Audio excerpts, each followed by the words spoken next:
Folks, if we could take our seats.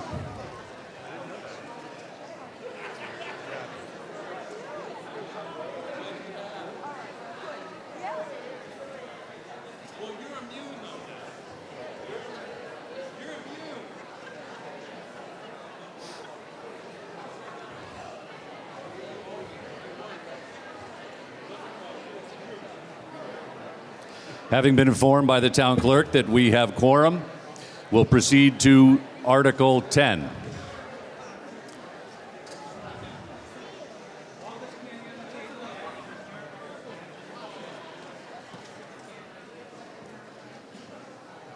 So for Article 10, you should be referencing one of the green sheets that you either got last night or got up here at the green table.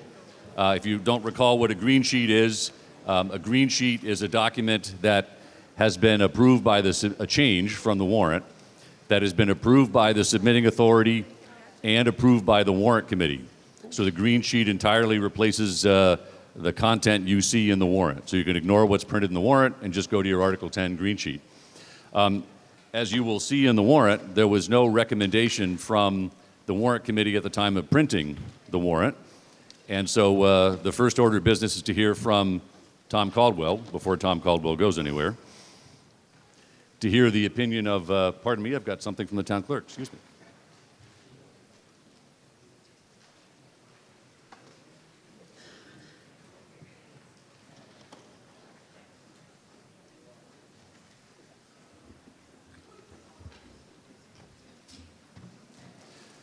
Tell you what, since we did have a number of devices that didn't work last night, why don't we do a quick test again? Mr. Mal, can you put up a device test and we'll make sure everybody's connected here tonight? And then hope for no power failure. Do you like to read books? 1 for yes, 2 for no, 3 for abstain.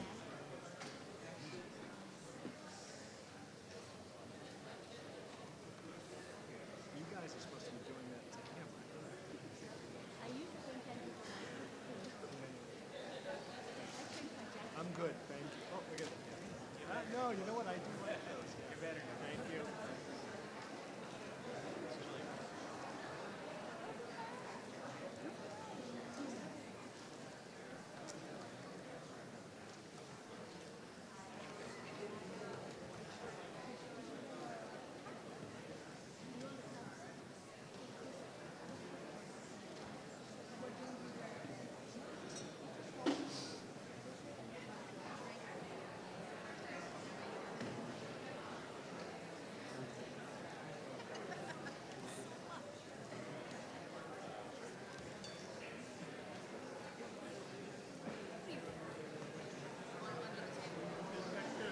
And if we could put up the results, please. So everybody, here's a chance to look and see if your vote got recorded.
So everyone's good with their voting device, apparently.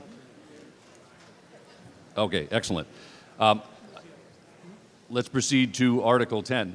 As you saw, there were a number of articles that where the warrant committee had not had an opportunity to provide a recommendation. So that's the purpose of the green sheets tonight. So I thought we'd start with presentation by the, or just discussion by the chair of the warrant committee, their explanation of, I'm sorry, not Article 10, pardon me, wrong one. Just in Article 10, let me go to, let's see. I think presentation by Ms. Hall. Did you want to say a few words first on Article 10?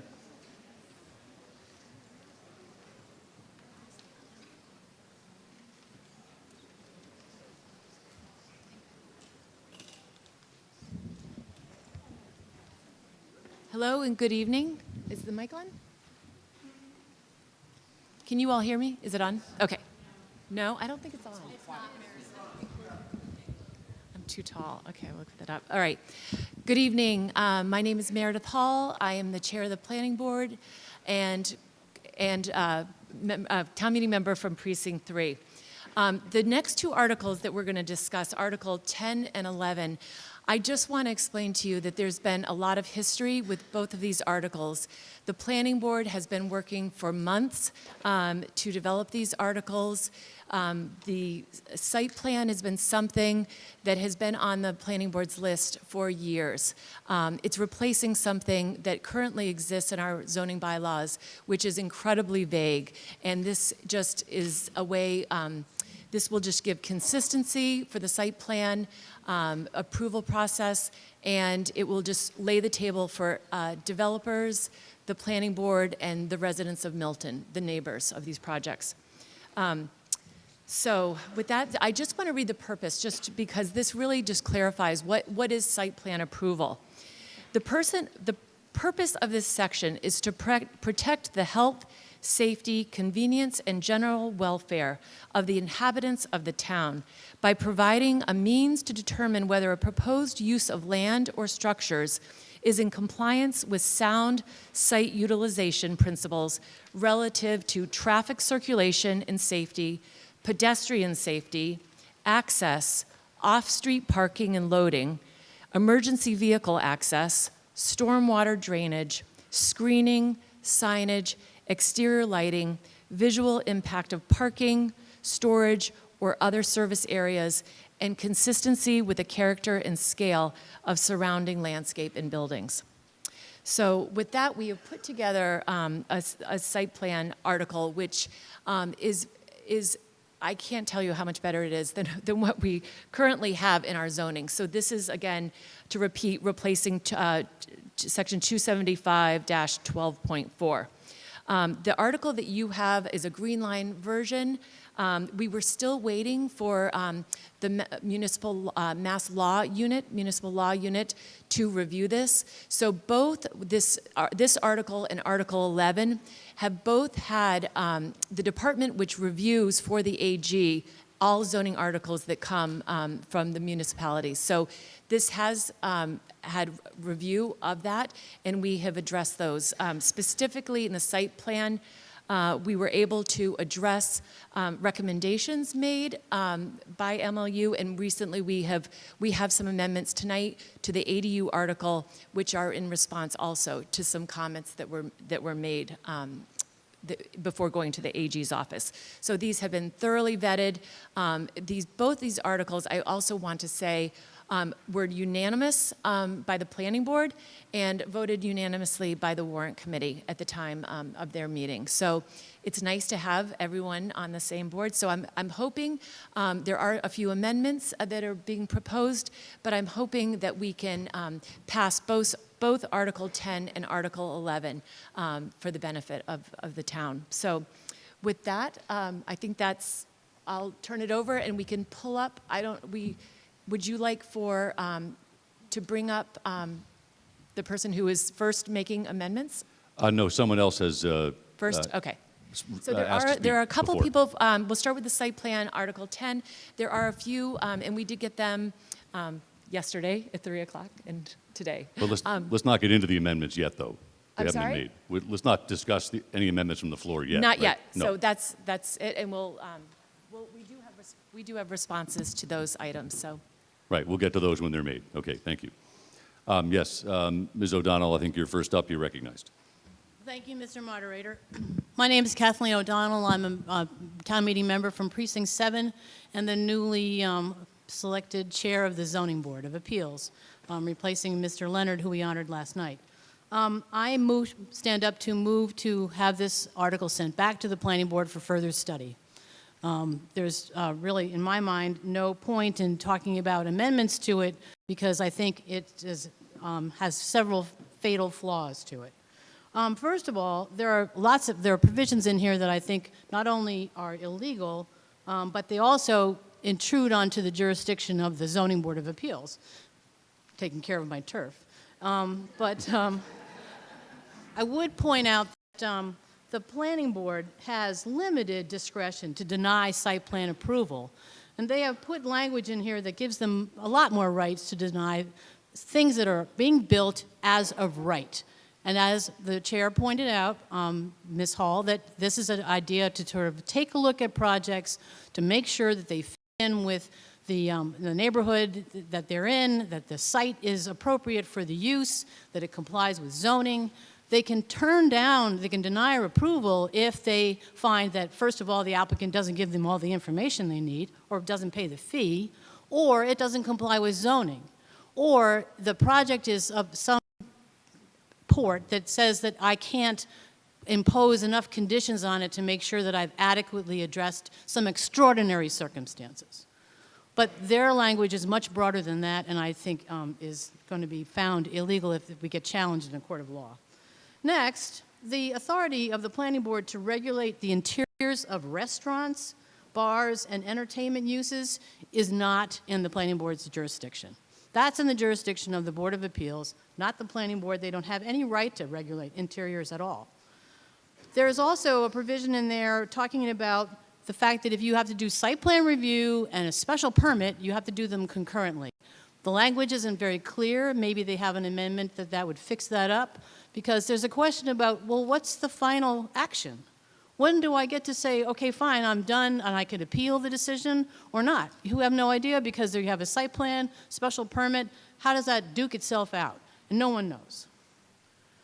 It's a bad idea, I think, and I think other people on this floor over the years have said the same thing, to include the level of design details into a zoning bylaw.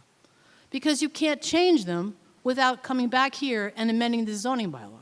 So if you say further on, the Planning Board says, you know, we think that the tree caliper that we want is a different dimension, they have to come all the way back through here for a 2/3 vote to make that change. That seems insane to me. Why don't you just have design standards that you vote, that you have as the Planning Board, you provide to somebody? They shouldn't be in the zoning. Then, the length of time given the Planning Board to go through the site plan approval is, in the current draft, 6 months. We don't get 6 months to look at a 40B project, which is an affordable housing project. We only get 120 days. So that's a problem, the length of time. And then they're applying these standards to any multifamily. In Milton, a multifamily is a two-family. So if you decided that you own a two-family house and you want to turn the back porches into part of the living space, you're going to have to go through all the hoops that are in this site plan review article. And that, to me, just seems unfair, too expensive. You're going to have to hire a lawyer, and that's not going to be a bargain, and go through all those hoops. Maybe they could look at, say, something about the fact that it's a minor adjustment or a major adjustment. There could be all kinds of things they could do that would make it easier for people to be able to do simple things in this town. As I said, multifamily, that's a two-family, that's a three-family, and look at those design standards, and that's what you're going to have to look at for just a simple thing like that, which is the reason I believe that it should go back for further study to the Planning Board. Thank you. Thank you, ma'am.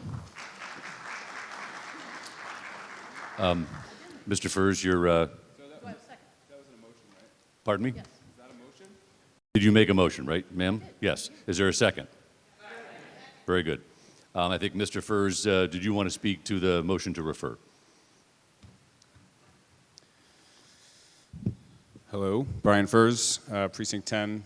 As I always do, I want to start by thanking the Planning Board for taking a shot at this because it's really, really hard to do this work.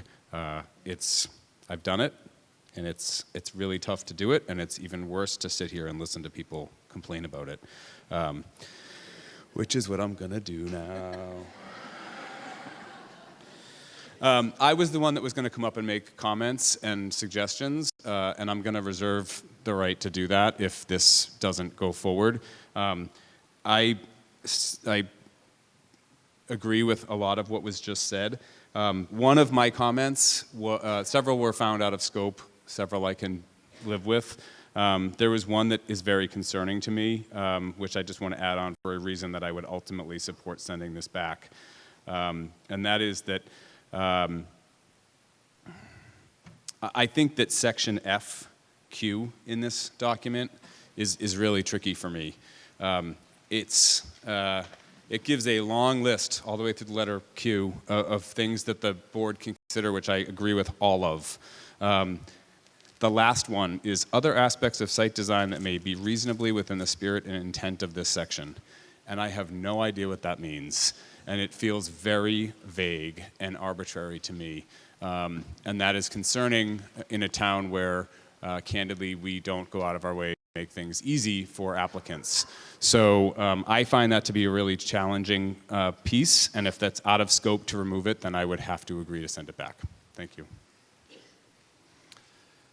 Very good. Now, the motion before the body is the motion to refer back. Does anyone wish to, pardon me? Sorry. Does anyone wish to speak to the motion to refer this back to the planning board? Yes, Ms. Hall. If you do, just please make your way down. I see you're making your way down. Thank you.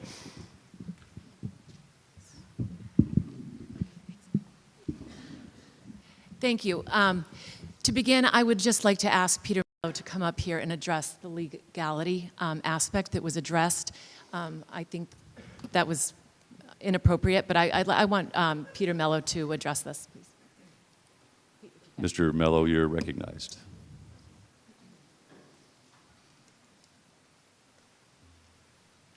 Sure. Thank you, Mr. Moderator, members of town meeting. Is that better?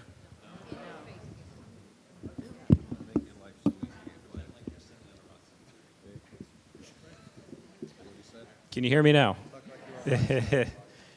Thank you, Mr. Moderator, members of town meeting. In terms of, first of all, we did, as I think Meredith mentioned. Speak into the mic. Better? Yes. Okay. So I had preliminary discussions with an attorney or multiple attorneys from the municipal law unit regarding both site plan and the ADU bylaw. Nothing was flagged to suggest that either of these provisions, and I know we're talking about site plan at the moment, would be denied wholesale. There may be cautionary comments or potentially, depending on, I think, the conclusion of still evolving discussions, particularly with respect to ADU issues, there may be language in those decisions disapproving isolated text or provisions, but nothing that would suggest that there'd be a significant likelihood of a wholesale disapproval. With regard to I think Ms. O'Donnell mentioned the language regarding the board's ability to deny site plan approval for as-of-right uses. She's right that it's limited. It's significantly limited. And I think I mentioned when I was before the warrant committee that there's a famous quote from a legal decision where the judge said that site plan review is the ghost that haunts land use law, or words to that effect. And so it's kind of a difficult, challenging subject matter, but there's a often cited excerpt from a decision where it says something to the effect of site plan review denial for an as-of-right use is confined to circumstances in which the problem is so intractable. I know the word intractable appears there, that it's susceptible to no resolution. So the circumstances in which site plan review can be denied, it is true, are significantly limited. In my conversation with the MLU, again, preliminary discussion, but the language as it appears in the warrant was verbatim what was shared with the MLU. Certainly there was no suggestion that that language was per se improper, inappropriate. It wouldn't surprise me if there's a comment cautioning that it has to be applied, consistent with the legal standards that govern site plan review for as-of-right uses. But I don't think that that language would be disapproved based on my conversations with the municipal law unit. And I want to emphasize that nothing, certainly there was no binding determination by anyone at the MLU, but I think that if that language were to be disapproved, they probably would have conveyed that to me in those discussions. So, but again, it wouldn't surprise me if there was a caution or two just emphasizing the need to apply that language consistently and lawfully, but certainly there was nothing to suggest it would be disapproved wholesale. Yes, Ms. Hall? Sorry, and so to follow up, we've actually just met to amend some of our language to address the concerns of both Kathleen and Brian. So we are prepared to accept some language changes to make it feel more comfortable with them and ensure to the town meeting that this has been thoroughly vetted. So we are willing to accept. Brian sent over 8 amendments that he had wanted to propose yesterday, and most of those we have accepted that we would accept. All of those, except for those out of scope, we would be willing to change those.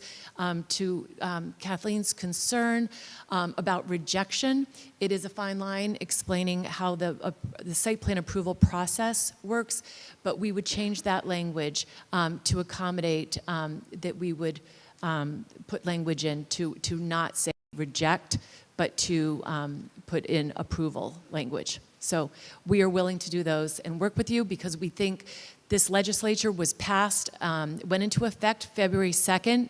ADUs are legal now. We think it just will benefit the town of Milton to have some guidance in as that application come in, that that there are some standards that we provide. And most municipalities, the other thing I didn't mention is both the site plan approval and the ADUs, we have been thoroughly studying what other communities are doing. So a lot of the language that we have either is currently in our own site plan approval that we have. It's language that actually went into a lot of it, the design guidelines, went into the MBTA zoning that town meeting passed. So this language is not new language. These are not new items. And we studied extensively what other municipalities have done. And the person who reviewed our ADU article is the one responsible for reviewing all the new ADU articles throughout the Commonwealth. So this was somebody who's looked at this carefully. We are willing to work and see something get passed and not send it back to town meeting. So, Thank you. Ms. O'Donnell, before you get another bite, we did have Ms. Agostino. All I wanted to just say was that I'd be willing to withdraw the motion to see the amendments that the planning board is making. Okay. Well, with that, I'll accept your withdrawal. I might be back. If there's no objection. No promise. If there's no objection from the body to accept Ms. O'Donnell's withdrawal. Very good. Ms. Agostino, do you wish to speak? Since you're down here. Yes, sir. There are a series of amendments that the proponent of the article wants to incorporate in the article.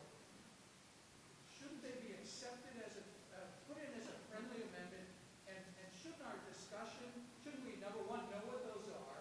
And number two, shouldn't our discussion be directed to that rather than generalized discussion to an article that the planning board no longer wants to vote? Yes, I was just trying to see if maybe perhaps the member had a comment or question. I'd like your response.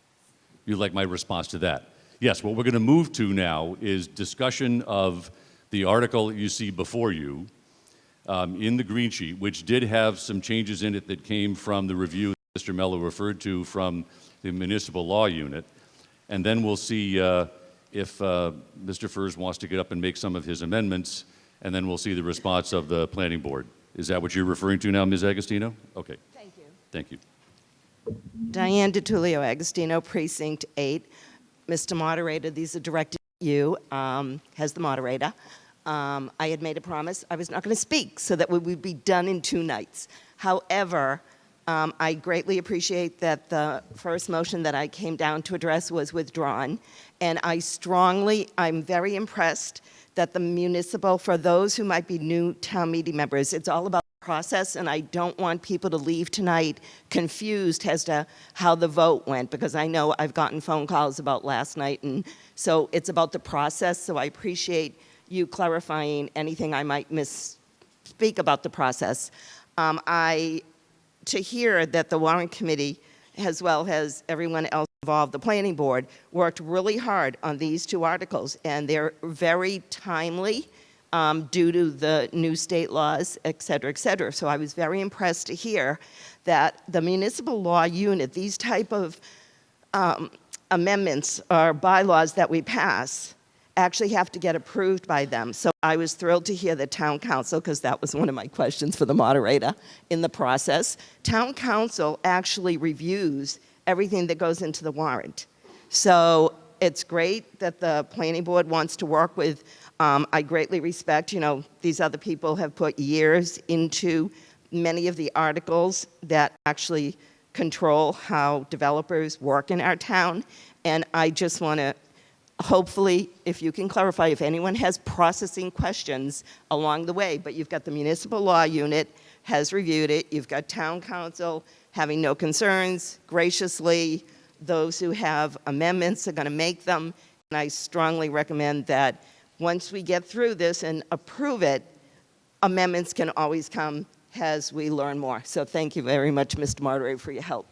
I'm not coming up again, or Okay. down. Okay.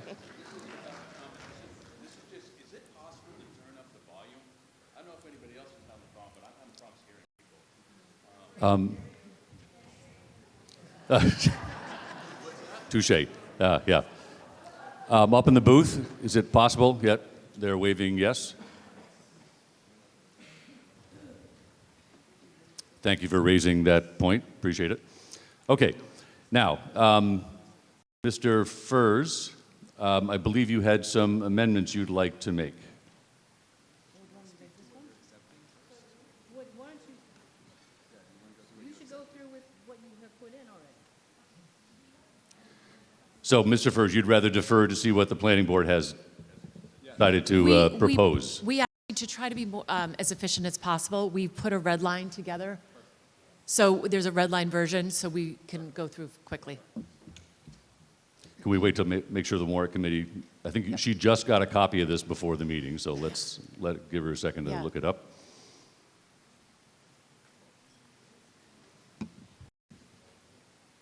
And I'll go through Brian's first, and then Kathleen. And go through them all? Okay. Is this the right document, Ms. Hall, or not? Yes. Yes, this is. Oh, can we enlarge the print is the question? Yep, let's go People to 150% like last night. ask. Yeah, There we go. okay.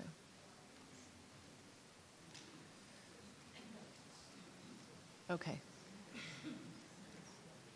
So we were, no, so on this, so we had not seen the notwithstanding any zoning bylaw provisions, to the contrary. There, sorry.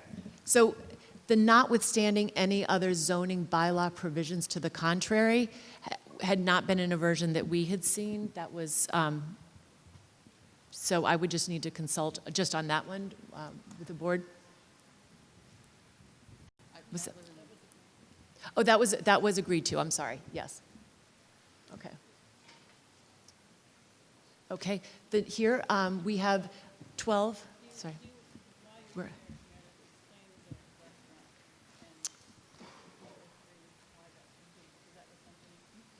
Yeah. Okay. No. Okay. So we're at the net new. And then, do we pass the restaurant language? Sorry, we want to go back up. So the reason why we put this in as, Can you refer to the section Can you- you'd like the warrant committee clerk to yeah, look now I'm trying to look at by, it sideways. by section and number, please? Yes, load, was it? There, right there, okay. So, under B3, so the reason why we separated this out, because there are times, not that we're looking to change if it's a restaurant use within the interior, what we're looking at, and I'll just use the example of Abbey Park and Navara. So when those restaurants came in, Navara, for example, was required because of limited space, a loading zone and valet parking. Those have subsequently been changed, and we've seen the effects to East Milton Square. The loading zones, we have vehicles loading in the middle of the road. So when you have a restaurant or an entertainment use, there is an additional level of need for deliveries, for just parking in general. Traffic issues are affected. So this just allows site plan approval around a restaurant use to say, is there adequate safety for loading, unloading? Is there enough parking, et cetera? So that's really just addressing why those uses are more intensive uses, and especially in an area like East Milton Square, for example, or some of our smaller business districts. So that's why we separated that, to have that, just to be able to weigh in on traffic, parking, loading zones, et cetera, which have really been a problem. Okay, sorry. Go ahead. What's the next section you want then? So then we were the net new. The net new, yes. So this is just adding 10 or more net new parking spaces. We accept this language for both 12 and 14. And then outside consult. This was, the outside consultant's language. So this was language, which is actually, Brian, no, we accepted this language. We actually did accept the language that Brian put. The only thing that we did not include is the language saying special permit, because that was out of scope, and that was just the piece that, because this isn't necessarily related to a special permit. So we took that out, but everything else we did include. Okay. Failure, okay. So we accepted all of that? Yep. Okay. This was just a simple language change when we were substituting shrubs and hedges. I don't believe we wanted to redline the shrubs and hedges line, but we wanted all of that included. So that should read, all of from shrubs to one required tree should all be included, and we accepted that change. So sorry, and we just wanted to say at a minimum of 3 shrubs for every trees, actually.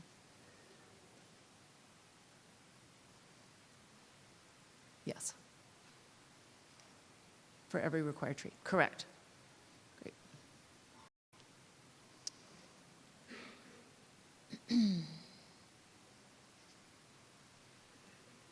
Yes. Sorry, the period, yeah, that's.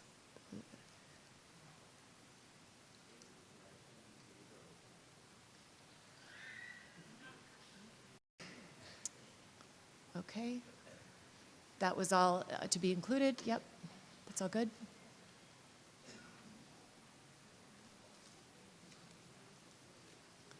So this is what Kathleen was referring to with the language of reject. What we have found is recently there is more case study that when a planning board rejects site plan approval, typically the courts will not uphold the rejection. There is certain cases, I believe in Marblehead, where there was a site plan approval that was rejected, a project that was rejected, and it was upheld because of setback issues. But so overall, we just wanted to appeal to the concerns that for an as of right application that we could not reject it. So this language addresses that, and it says the board may condition any plan. And that's common how those are approved with conditions. So we accept that. Timeline, site plan approval, 30 days. Actually, this, there was actually an item on here that was requested that didn't make it. And it says no more than 6 months after the submission.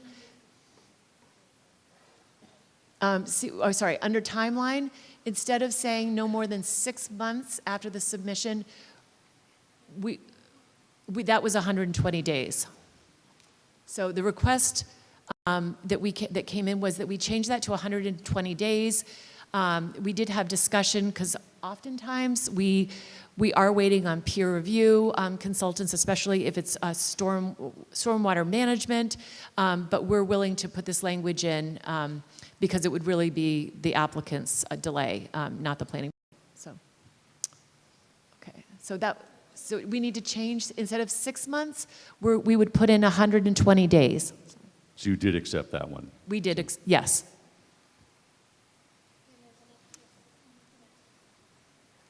And there, where's that?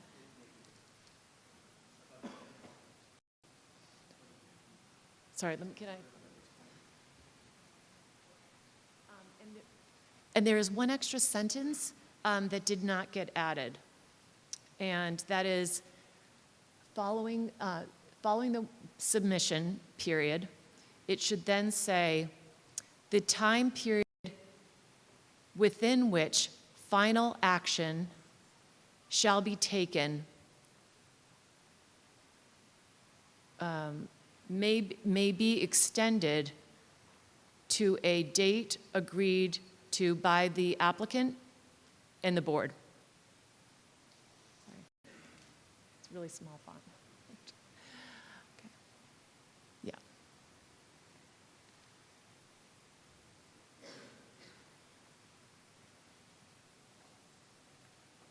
Agreed to by the applicant and the board. Period. Yep, that's it. Okay. Thank you. I'll hold All on. right, so just to make sure I'm clear where we are, the planning board has looked at this language and you voted on it as a board this evening? That is correct. Okay. Has this language been reviewed by the warrant committee this evening? This one, sorry. Pardon that? And maybe you could go to the microphone. Okay. Sorry. Yeah, so withdrawal. So the warrant committee reviewed all this language before the meeting started, and what was the warrant committee's vote? We have one more. We do have one more addition that was another amendment that came in late that we'd like to add. But Yeah, if I may interject, Chairman, Chairwoman. Can you speak into the mic? Yes. The warrant committee had the opportunity to review both the amendments from the members from the floor and received some planning board feedback. We're in the process. We are prepared to take a vote at the end of the completion of the presentation from the planning board chair. Okay. So the reason I asked that is since the warrant committee did not vote on this language by the planning board before the meeting, the planning board is making a motion to amend their article. So we don't have a new green sheet, so to speak. Okay, so now Ms. Hall, you want to go back and put your last amendment proposal in here? There's there were two items that came in that we also accepted. It would be a new R, and it would be titled Withdrawal of Application. Do you have that language, I do. Karen? Could I?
You have a point of order? You can always make a point of order. I think I do. I thought there was a rule that you're supposed to have amendments in writing so that we could see them.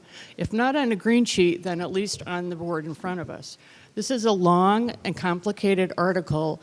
Changing a word net new to what? I mean, personally, I need a little time to read the sentence and the paragraph surrounding it to really comprehend what does adding net new to a couple sentences mean. This is really a waste of all of our time here. Well, And I don't think we should be voting on it. I think we should refer it back till they complete it. well, at the moment, we have an amendment that's partially made by the planning board. We can come back to your point in a moment, ma'am.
Ms. Hall, could you check this language?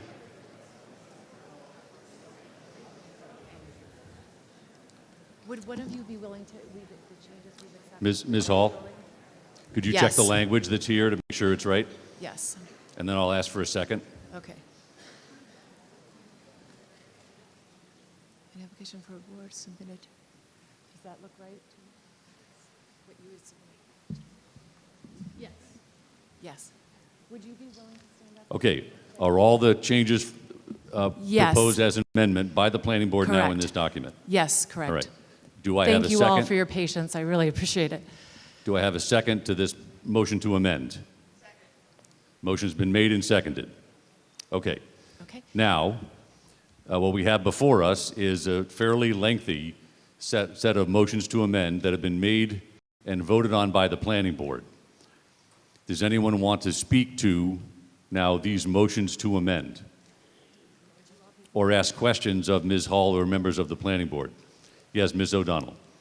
I would like to, this is Kathleen O'Donnell, Precinct 7. I would like to thank the planning board for considering amendments to their site plan approval. I'm appreciating the fact that you've reduced the amount of time to 120 days. It was my suggestion to see and to include the provision on the termination so that if somebody doesn't use this permit, it lapses after a period of time. So I appreciate you including that. And, you know, obviously I still have issues with, but I appreciate the work and the effort that you've taken. Thank you. Okay, thank you. Mr. Furs, you've been sitting down there. Did you wish to speak at this point? Yep, thank you. So I put a lot of these in, and I understand the frustration of why they're in there. As far as maybe not having the context, I can speak to the net new. The net new is simply, right now it says if there's 10 parking spaces, you have to go for site plan review. I thought that if there were already existing 10 parking spaces, you shouldn't have to go for site plan review unless you're adding 10 more. So I put in net new, or I suggested we do that. If there are other questions, I'm happy to address them. The only two things, just for the record, that were not accepted due to being ruled out of scope, as I noted, one of them, the other was color under the design guidelines. I thought that was a bit far-reaching, but I'm willing to concede that point.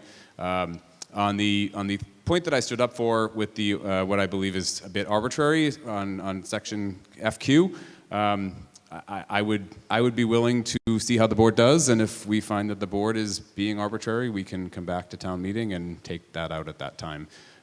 So as it stands right now, I would be willing to support this to move us along. Thank you. Thank you, sir. I think I see Mr. Walker, and then, yes, ma'am, Mr. Walker, you're recognized. Leroy Walker, Town Meeting Member, Precinct 10. I appreciate the work. I appreciate the work that the Planning Board has done and that Mr. Furs and Ms. O'Donnell have done. And at the end of the day, this might be the right article to approve, but I can't think of a time in recent memory where literally 15 amendments were added and we were asked to vote. The warrant committee hasn't considered the amendments. I don't know, they look good in blue, but I don't know what they mean. I need time. And my obligation as a town meeting member, after I depend on the warrant committee for their diligence, my obligation is to understand what I'm voting on. I don't understand what I'm voting on yet. I haven't read it. So I move that we refer this back and we approve it in May. It looks like there's a path to agreement, there's a path to compromise, but we all have an obligation to understand what we're approving. I can't remember when this many amendments were allowed literally a moment ago, and now we're being asked to vote. I move that we refer this back, we vote on it in May. Thank you. Well, just a moment. The motion to refer can't supersede the motion to amend. So you could advise that we refer it back, but we've got to vote now on this valid motion to amend before the body. I recommend that we vote down the motion to amend, and I advise that we refer it back. Thank you. Well stated. Thank you. Okay. I said, yes, ma'am, you're recognized. This is Marion McKettrick, Precinct 1 Town Meeting member. Just a few comments. It is a very long, complicated article. I've represented a number of applicants before the Board of Appeals and the Planning Board in parallel processes with site plan review and special permit requirements that generally may be ones that the Board of Appeals has to consider. It's a pretty torturous process as it stands right now because both boards want to know what the other board thinks, and they basically start talking about the same things. So I think clarification and guidance is wise. I think doing work on this, what site plan review is and is not, is a good idea. I honestly feel that there needs to be, that we're going to figure out a way to do this right, and that there's a lot of progress has been made here by coming up with all of this detail and giving us something to consider. Should it be in the bylaw? Can it be in guidelines in some cases? Would it be better to do that, as Kathleen O'Donnell suggested, so that the guidelines can be changed more easily and you don't have to come back to town meeting for that? So I just want to make a couple of specific comments as illustrations, and I'm going to bring up the restaurant interior example again, because when I saw that inclusion, and I'm very familiar with, discussions that are going on now and concerns about the impact of restaurants on neighborhoods, and I have represented, to give you full disclosure, Novara when it applied for its permit. So I'm familiar with that process and what happened there. The problem with the language that you have in this bylaw right now is that you do not provide any criteria for what that review means. I know you gave an explanation, the planning board did, of what it would do, but that's not good enough for me. You've got to put it in the bylaw. And what you said as an explanation makes good sense to me. But again, if you try to write that now as an amendment, it's yet another amendment that people are going to be kind of confused about, and I think you can come up with good language. I think with just another month or two before the town meeting in May, you could probably come back with a version of this bylaw that works out all of these issues. So, originally when I was going to come to town meeting tonight, I was going to ask for an amendment to just take out that reference because I didn't know what it meant, and there are no criteria provided in the new site plan review bylaw explaining how you would make that decision. So how do you look at the interior of a restaurant? What is it that you look at as a planning board for this site plan review? I know why you were thinking about it. We can already do some of the things that you wanted to do for Novara. Novara did have conditions, as it happens, about valet parking and about deliveries on the street. The problem with that as a condition by the planning board is that the town controls those locations. And so the site plan approval had to be issued with a condition that said subject to town approval. And then what happens is if the town doesn't like having it right in front where we originally imagined it to be, or nobody's using it, then the thing sort of fades away and it's not being used. It needs to be revisited, it needs to be fixed. So you raise a legitimate concern and a detail that needs to be attended to carefully, I think, in these applications. I don't think there's any reason why it can't be even under the current site plan review guidelines. But if you put it into your bylaw and make it clear that it should be more explicit, that's helpful. I mean, applicants need to know just exactly what it is that you want them to be, that you want to explain. So, that they want to have you explain. So, in any case, I would be in favor, and with no aspersions on the effort that's being made by the planning board to get a revised site plan review bylaw out, I really would be in favor of sending it back for further study. I think you're pretty close to having what you need. This isn't one of these cases where everybody throws up their hands and says, oh, send it back, I hope I never see it again. That's not the spirit in which I would be asking for this, but I do support the motion to send it back. Thank you. Thank you, ma'am. Does anyone else wish to speak to this motion to amend? Yes, Ms. Tagayas. Hello, fellow town meeting members. My fellow planning board members have asked me to provide some context for this and whether it will influence your decision about sending it back or not. At least it will give you some background to what we're wishing to accomplish here. Site plan approval is something which is in the current zoning bylaws. It's something that I've had 10 years of experience with, being on the planning board.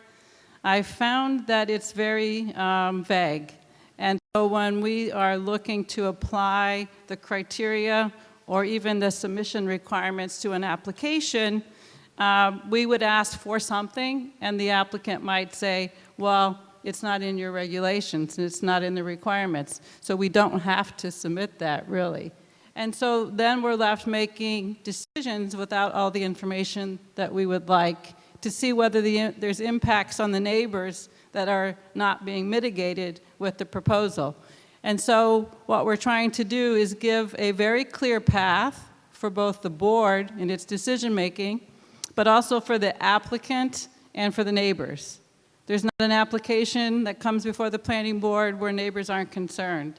And they might be concerned about traffic, they might be concerned about noise, they might be concerned about odor, but oftentimes it's hard to know in advance what considerations, what materials we may need in order to address their concerns.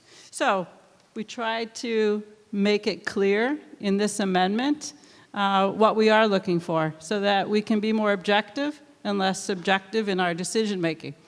I would like to point out, too, that a lot of this language was included in the MBTA community zoning that passed in December of 2023, including all of these design standards. So we understand that there's some changes that have been suggested, and whether we think that they're easy enough to digest tonight, I will leave to the body, but we do hope that you will give consideration to what we're trying to accomplish. Thank you. Thank you, ma'am. Does anyone else wish to speak to the motion to amend? Seeing none. So a couple things. We'll go to a vote on the motion to amend. By the way, I want to remind everyone, with our electronic voting, we do have a way to go display the vote by member. If 7 members stand up, and if you make sure you get my attention, stand up, and I can count 7 people, we'll stop, and we'll scroll through the whole list of votes. You can see how everyone voted. We don't do it on every vote because it would be time consuming. But if someone wants to know in real time, we can do that. So since this is a motion to amend, not the actual zoning article, the motion to amend only requires a majority vote. Before I do that, though, we have the opinion of the planning board because you made it. Warrant Committee, do you have an opinion now on this motion to an amend?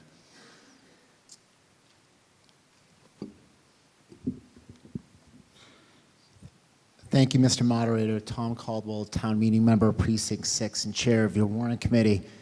The Warrant Committee has voted on this and asked that you accept the amendments to the motion. The Warrant Committee appreciates the collaborative effort of the Planning Board, the speakers bringing forward the amendments, and our committee that worked very closely with the Planning Board.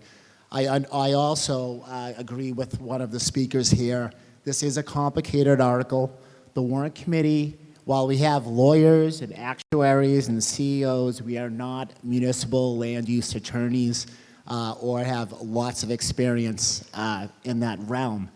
We spent an entire evening with the Planning Board and had our own independent review and discussion concerning this. I'd agree again with Member Tugayas. It is complicated, and the Warrant Committee has seen this a little longer than the Planning Board, than this body has. However, based upon our time with this And in speaking with the planning board and listening to everyone here tonight, we do believe this is the best product put forward. It offers protection to applicants of this new law by right, and also the neighbors. We were very familiar, and part of our discussion related to some of the goings-on in East Milton Square in our main business district concerning both Novara and the Fruit Center, and citizen comments concerning that. Site plan review is instrumental to keeping the town safe and allowing our elected members of the planning board to have some say when development is occurring, specifically with restaurants and bars and other establishments. Now the town is changing a bit, as we see from our previous articles, allowing new liquor licenses. We believe there will be an expansion, not a great one, but an expansion of the commercial base of the town, and the site plan does provide reasonable guidance for us. So for those reasons, the reasons stated by the planning board and two of our speakers here who offered amendments, the warrant committee asks that you accept the amendments and pass this article as written on the screen. Thank you. Thank you, sir. With that, we'll proceed to the vote on the motion to amend. All in favor of the motion to amend, please signify by pressing 1 for yes, 2 for no, 3 for abstain. Again, majority vote on the motion to amend.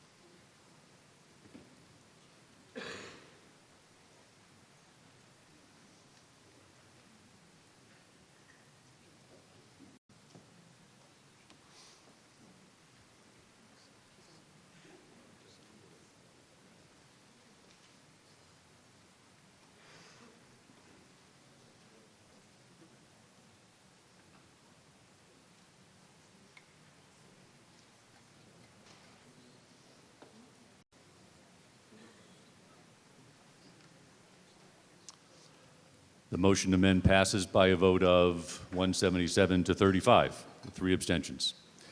So now we return back to voting on this amended article you see before you, which requires a 2/3 vote because we're modifying zoning bylaws. At this point, does anyone want to speak to this article as amended?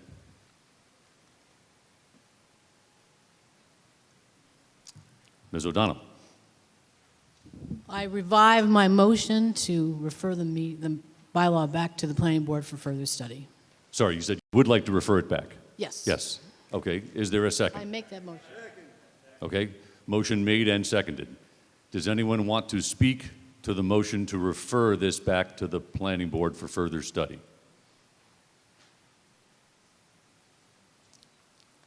Mr. Mullins.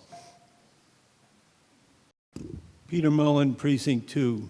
I think it's fair to say that it may be that the Planning Board and the Warrant Committee are familiar with the changes that have just been made. None of us are. There's been no way that any member can read this in context, see if they agree with these changes. The next town meeting is going to be in about 2.5 months. I think we can refer this back, bring it back then, and do it the right way. Thank you. Thank you, sir. Before Ms. Hall, just a second. Does anyone else want to speak? Because you've had a number of discussion points here. Anyone else want to speak to the motion to refer? Yes, Mr. Cocello.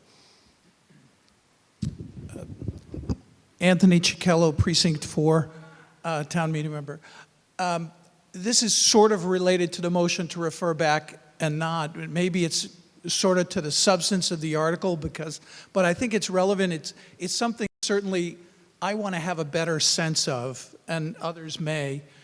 You know, I just, from a practical perspective, if I want to put an ADU in my house, whether it's for my parents or something like that. I mean, some people may want to put a detached one back by the pool for Cato Kalin, but you know, just take the example of somebody who has a home and a property that could easily support making an apartment in the house or something over the garage or something like that, how long is this process going to take? What's it going to cost the homeowner to go through this process, to be able to move their parents into an apartment? What is the process? Because this site plan review is covering a lot of different things. And is it the same process for that as it is for somebody that's putting in something that's more substantial potentially? So I'm interested in an answer to that, and I think that could affect how some people respond to the motion to refer back. So 2 questions, sir. How long would the site plan review take for a homeowner, and what's the cost to the homeowner? Thank you. Ms. Hall, you're recognized. Yes. So when we get to the ADU article, this will be addressed. Site plan approval cannot be used when you're doing an ADU within your house. It's only an addition or a separate detached unit. So just for everybody to know. The site plan review is appropriate for ADUs, but it's the site plan review covers a lot of different aspects. In the ADU language, it clarifies when site plan review can be utilized. So that's a separate issue, but we, as a planning board, would accept the motion to defer back. We want this to be something that that the town meeting unanimously approves, and if folks don't feel like that they have time to review all of these amendments, we will accept that motion to refer back and bring it back in May. So everyone has a chance to read it. So. Does anyone else wish to speak to the motion to refer before I go ask the warrant committee for their opinion? Yes, ma'am. Ms. Felton, you're recognized. Thank you, Mr. Moderator. Deborah Felton, town meeting member. Get close to the mic, please. Deborah Felton, town meeting member of Precinct 2. So it says on the first page of Article 10, it says the following activities and use require site plan approval, and that's small b1 says and ADUs. So are ADUs, does this apply to ADUs or not? Thank you. Thank you. Yes, Ms. Hall? Yes, when it's an addition or when it's a detached unit only. So not within the original property.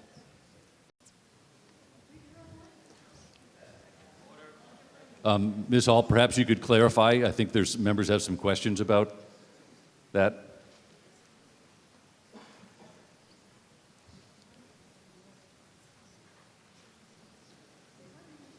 Mr. Mello, you're recognized. Thank you, Mr. Moderator and town meeting. First of all, I want to say that the scope, and this is one of the things that we discussed briefly with the MLU, the scope of site plan review for ADUs is the subject of ongoing, evolving discussions. The recently promulgated ADU regs do contemplate that, subject to certain limitations, you can subject ADUs to site plan review. The conditions have to be reasonable and, with clear and objective standards and the like. The site plan review bylaw that's before the meeting body does it, at least as I read it, applied to ADUs. But I think, as a practical matter, I don't want to speak for anybody, but insofar as Ms. Hall just stated, if I understood correctly, that the planning board was amenable to the motion to refer back for further study. I think it's an academic discussion, respectfully, but I'm happy to address if anyone has any questions about the scope of site plan review as it pertains to accessory dwelling units. But I think for purposes of this discussion, if everyone's amenable to the concept of referring it back to the planning board for further study, it's not something that we need to belabor for now, respectfully. Mr. McKettrick, do you wish to speak to the motion to refer without getting into all the substance of the article? Thank you. Thank you, Mr. Moderator. Joe McKettrick, Precinct 1. Yes, I would just want to see this referred back at this point. I think many members in the audience hopelessly confused about what has happened, and we would all benefit very nicely for reconsideration at the next meeting. So thank you very much. Thank you, sir. Mr. Mullins, you're about to rise. Peter Mullen, Precinct 2. I think what I'm raising is a point of order. The Planning Board is the board that submitted this article to the town meeting. They now say that they're willing to send it back, review it, and bring it back in May. I don't think there's anything to vote on. If they are withdrawing the article that they submitted, I think there's nothing for the body to vote on, and we should move on to the next article. Well, good point. Our bylaws actually have a specific clause that say we must act on all the articles that are in the warrant. And I see a thumbs up from my predecessor, Mr. Walsh. So we're not able to withdraw an article. The citizens expect us to take some type of action. Now, with that, if anyone wants to speak to the motion to refer, otherwise I'll go to the warrant committee. I see none. We'll go to the warrant committee for their opinion. Thank you, Mr. Moderator. Tom Caldwell, Town Meeting Member, Precinct 6, and Chair of your Warrant Committee. While the Warrant Committee discussed this matter over many nights, the conversation was very similar to some cited here in the body. It is a very long, complicated article. We obviously, in speaking with Town Council and the Planning Board and amongst ourselves, we felt very confident in the product. However, being sensitive to the needs of this body and the complexities of the language and the length, the Warrant Committee is asking that you that we join in the Planning Board and ask that the matter be sent back for further study. Okay. With that, a motion to refer only requires a majority vote. So go to the vote. All those in favor of the motion to refer back to the Planning Board, please signify by pressing 1 for yes, 2 for no, 3 for abstain.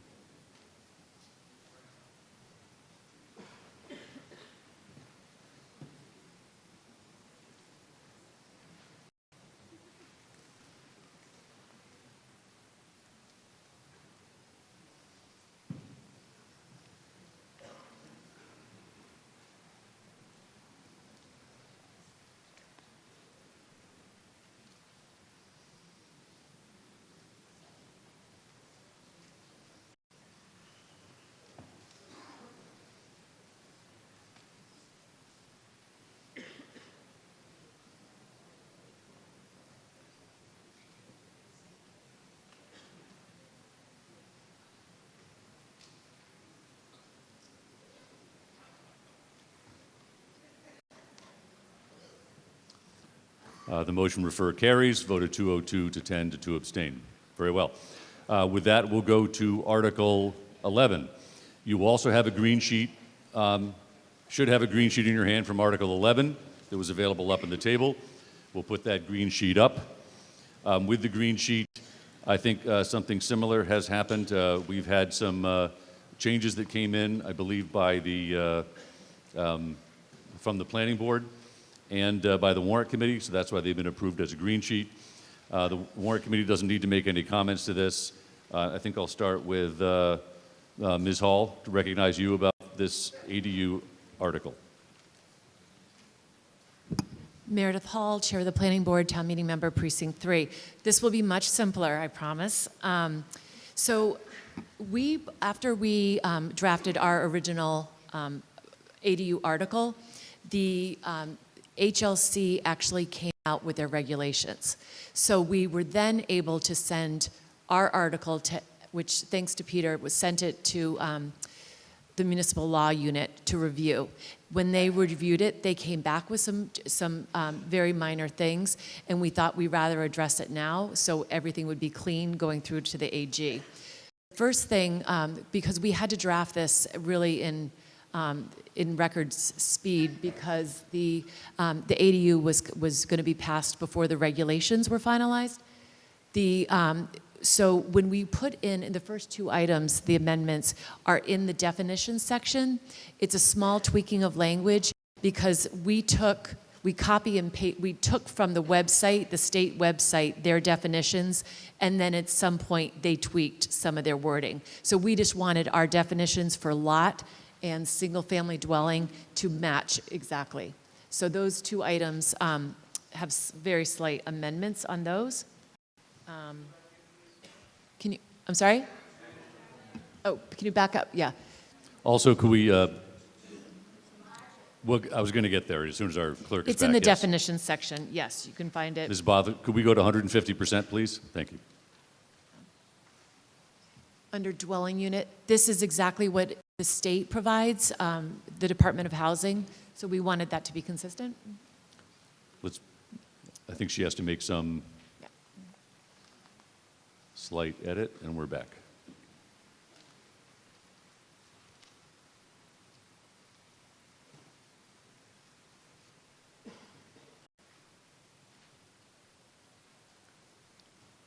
There, that was your Lot. point on Yes, lot, that's it. right? Yep. Okay. And then the principal dwelling. So this is just to be consistent.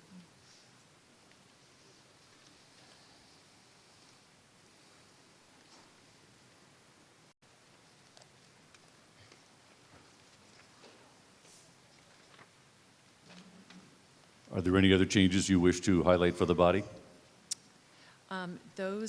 So one change is referring to the minimum parking, which is under C, item 9. So if it is outside of a half mile of a transit area, you can require one parking space. You cannot require more than one parking space. A homeowner with an ADU could put as many parking spaces as they want, but we can only require one. So this language, one of the comments that came back from MLU was to take out a minimum, because that may look confusing and it may look like we would be requiring more than one unit. So we just wanted to take that out so there's no confusion. So 9 would just say one parking space shall be provided for each ADU.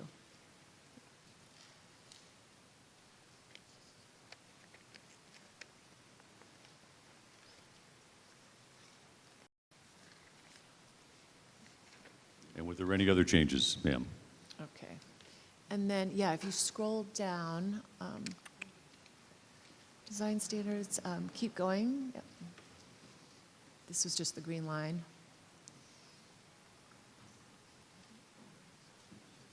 I think it was it then. Was there one other, or was it 3? Yeah, could you go up to C3? We might have missed one there. Oh, yes, right, that sentence right here. And this was just to confirm language that we had put in. There was a comment where we had written, no ADU shall be separated from the principal dwelling unit through condominium conversion or be held in separate ownership from the principal dwelling, and each ADU shall remain accessory to the principal dwelling. So that was language that MLU just wanted us to reiterate and reconfirm.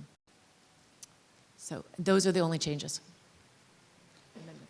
Thank you. Proposed amendments. Now, I'll ask the same question. These are changes the planning board has voted on and approved?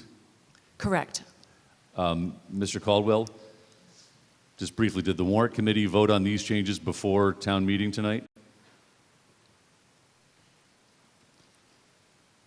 Tom Caldwell, town meeting member, precinct 6, and chair of the warrant committee. We have not yet voted on this, Mr. Moderator. We're in that process now. Okay, so that makes this an amendment on the floor by the planning board, duly made. Is there a second? I hear a second. Okay. By the way, some may be asking, how did we get here with all these amendments? The reason is, any one of you are authorized to go make amendments, minor amendments from the floor, or in the case of Mr. Furs, he submitted to me a number of amendments within the timeline. I had a chance to rule on them in scope before the meeting started. We had a chance to share those with the planning board. They were able to collaborate on coming up with an approach. So whether it was one amendment or 8 amendments, that's within the right of any of you members to do that. It's up to you to decide if those are too many or too few. But they followed the process to get to where we are now. Now, with these items that came in from the municipal law unit, we received those in on Friday. Our attorney reviewed those with me. I said they're clearly in scope. They reviewed those with the planning board. They couldn't get all of those through the warrant committee before tonight. So the planning board was trying to comply with the recommendations of the municipal law unit. So that's how we got to this motion to amend right now, as opposed to having it go through the full warrant committee process, just to explain where we are right now. I hope that's clear. Yes, Mr. Mello. Thank you, Mr. Moderator, members of town meeting. Just to be crystal clear, I think it's probably obvious, but just so there's no confusion, these changes weren't made by the municipal law unit. They were made by me based on my discussions with Margaret Hurley, who is senior, I think her title is senior counsel on housing and municipal law, something like that, within the AG's office, formerly the head of the municipal law unit. But anyway, so just to be clear, these were changes that I suggested based on my conversations with her. So you consulted, you made some changes, brought them to the planning board, and now they've adopted them. Exactly. Okay. I just wanted to be clear that no one had formed the impression that that Margaret or the municipal law unit actually gave us this language. They flagged these issues. I formulated language based on those conversations. Thank you. Thanks. It's comforting to know that our attorney is on a first-name basis with someone in the Attorney General's office. So, I see, Mr. Furs, you are wishing to speak to this motion to amend? Not to amend. Not to amend. Okay. Yes, ma'am. Lori Stillman, Precinct 2. I have a question for the moderator for a moment. Did you mention that we could offer a minor amendment on the floor, or do you have a requirement that they be pre-approved? If you have some language you'd like to propose, for example, if it's small friendly to the planning board, we could look at that. That's great. Thank you. So my question to the planning board, I'd like to refer to page 4 under design standards, number 7, where it reads that energy efficient features and sustainable materials are encouraged but not required. I'd like to understand your thinking about why you wouldn't require some energy efficient and sustainable features in building. To me, it feels like we certainly know about enough of the environmental challenges that we are facing, and not to take advantage of this now seems like a missed opportunity. And in addition, you know, for many people with ADUs, they're looking to ADUs because it's a more affordable option for them. And by offering you know, energy efficient and sustainable features, we could potentially be making ADUs more affordable for more people. So I guess maybe I'll just ask that question first, and then I have a little friendly amendment if it makes sense. Thank you, ma'am. And Ms. Hall, you're recognized. Good evening, Meredith Hall, Chair of the Board. Great question, because that was part of our discussion. We again came back to what we can require of an ADU under, again, like what can we require for a homeowner?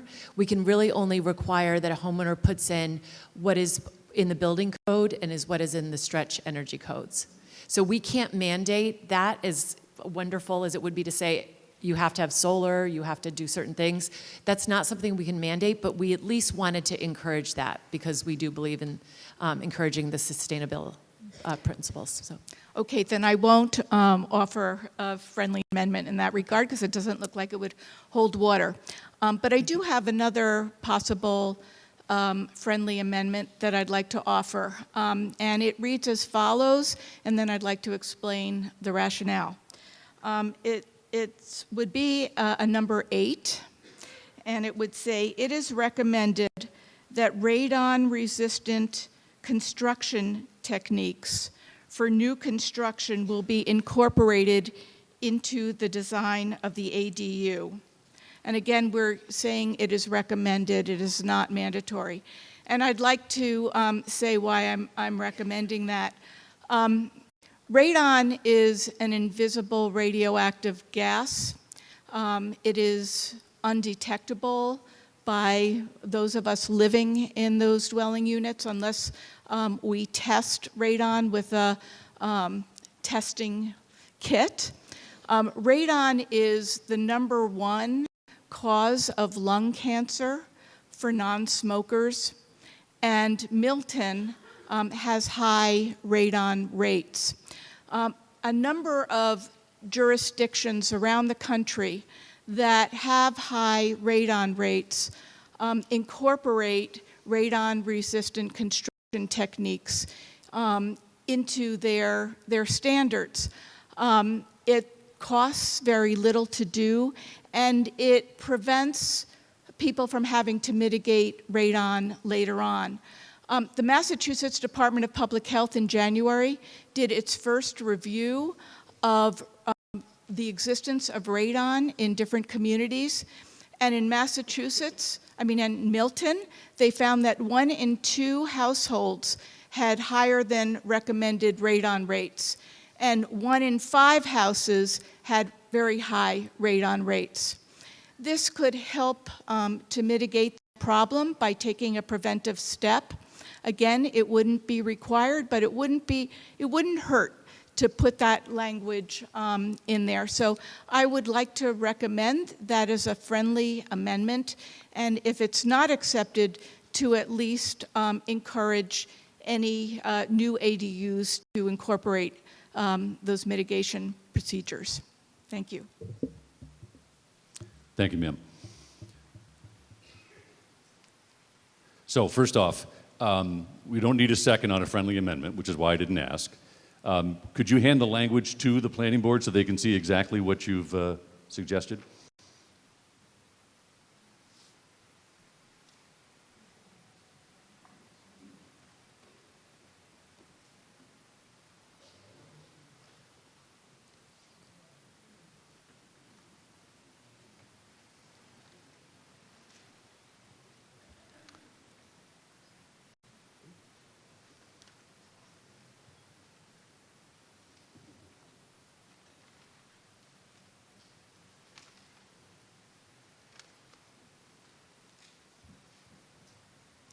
Ms. Hall, you're recognized. Thank you. The planning board would accept that friendly amendment.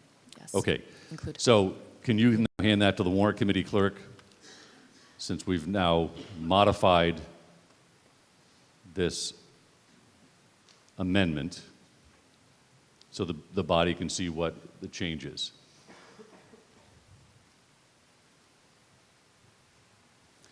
While we're doing that, does anyone else wish to speak to the motion to amend? Otherwise, we'll wait for Ms. Bosworth to put this up so you can see it. And then we'll ask, since the planning board has accepted, we'll ask the warrant committee for their opinion on the friendly amendment.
Ms. Stillman, did we get that language right up there?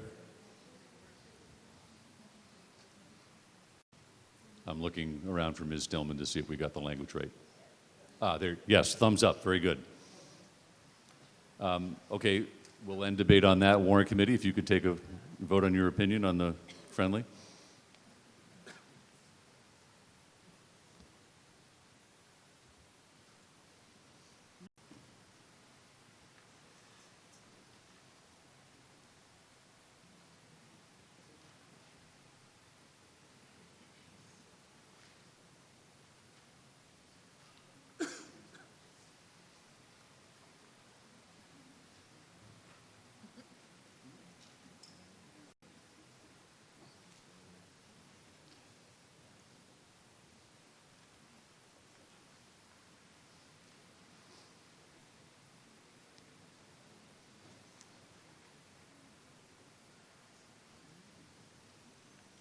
Yes, ma'am. Do you have a question or a point of order? I have a question. A question to me on... Directed to you, Diane DeTullio, Agostino, Precinct 8, since I'm knowledgeable on this, and I agree Milton is very high in radon. It's called radon mitigation, not radon-resistant techniques. That's the technical construction term. So maybe you could check with the building department or something to get the right terminology in there. Well, we're making law here, so Right. I can't.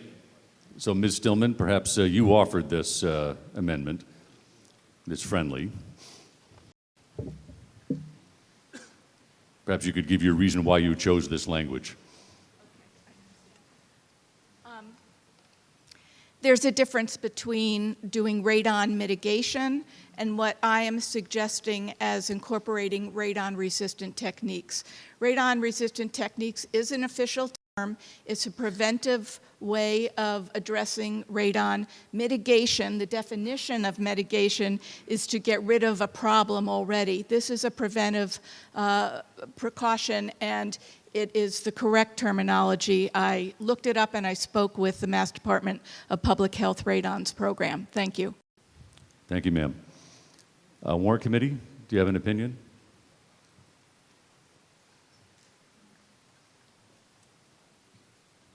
Thank you, Mr. Moderator. Tom Caldwell, Town Meeting Member, Precinct 6, and Chair of your Warrant Committee. The Warrant Committee asks that the body accept the amendments as written. Okay. So, with that, I don't see anyone coming down for the motion to amend as presented by the Planning Board and accepted by and confirmed by the Warrant Committee and amended with a friendly amendment. So, again, a motion to amend only requires a majority vote. Yeah, yes? Yes?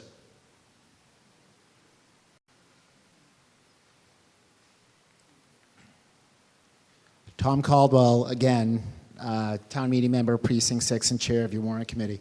The Warrant Committee would like to point out a Scrivener's error. And not trying to make things more difficult here, but we've just had a printed warrant, and we have green sheets, obviously, that reflect the amendments that we're talking about here. On, if I may, Mr. Moderator, in Section C, General Conditions and Requirements, and go down to paragraph 7, on your green sheet, it indicates a 6-month time period. On the matter on the article in the warrant and on the screen here, it's a 12-month. So the Warrant Committee wanted to point that out to you and clarify that it is a 12-month, and the 6th was a Scrivener's error. So you're saying this document, as presented here, was approved by the Warrant Committee before tonight's meeting? Correct. Okay, And so you what is print? So you corrected what was voted on at a prior meeting in the green sheet prior to tonight, and then presented that as your modified motion before the body with 12 months. No, Mr. Moderator. What I'm trying to say, if I'm not being articulate, is the 6-month period on the green sheet was never considered by the Warrant Committee. It was 12 months from from the moment the article was presented to us and it was reviewed. So we are, as the Warrant Committee, is pointing out to the body that what is printed on the green sheet is incorrect and was never considered. And we don't want to float the idea that that was part of any discussions by the warrant committee. Okay, I stand corrected. So what's printed on the screen is what the warrant committee voted on and approved, the 12 months. Yes, in conjunction with the planning board.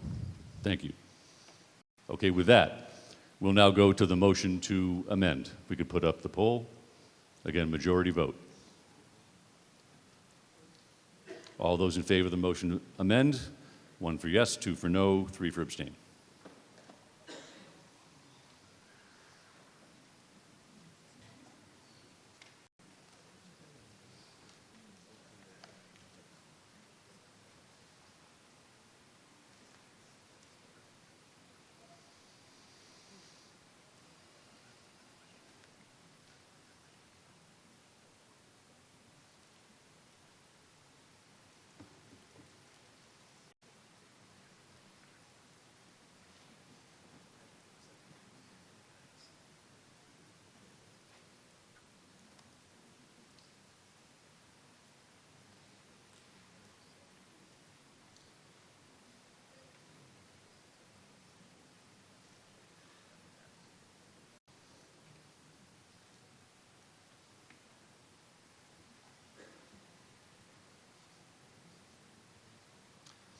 The motion to amend passes by votes of 207 to 7, 1 abstain.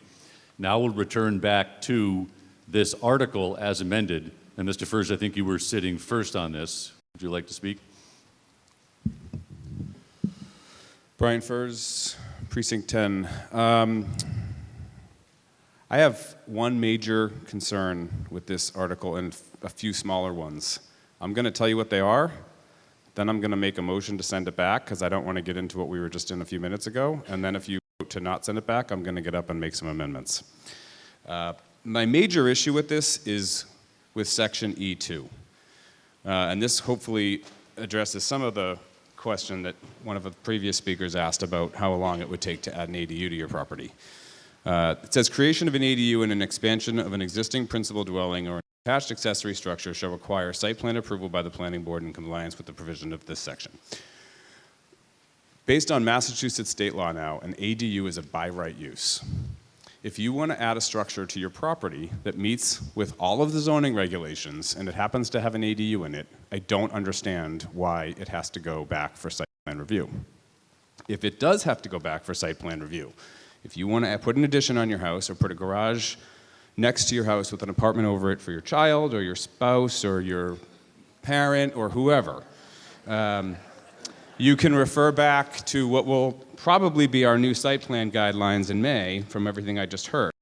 There are at least A through P that you need to get through, and it's probably A through Q, which is the points that basically gives the planning board any discretion that they want to ask for anything. There's also a number of requirements, including establishing where your dumpster is going to go, having topography done for your property, and it takes 6 months, at least, or 4 months, excuse me, 120 days if it was as was proposed to be revised. It's a long process, and it will cost thousands of dollars to get a by right use in a potentially by right structure through a site plan approval. I don't understand why we're doing that. So that is I don't think we should include that, and I think we should send it back for further study, for discussion about that, because it's a huge problem for me that that's in here. The other one I have a concern about is the 12 months that was just discussed. I understand that people are concerned about Airbnb and VRBO, but 12 months is a long time. If you wanted to rent to a student going to Curry College, if you wanted to rent to a traveling nurse, you would not be able to do that under this bylaw. It limits it to 12 months as a minimum rental period. And the third is just a minor point, which is that in section, sorry, I've gotten into 2 different bylaws now.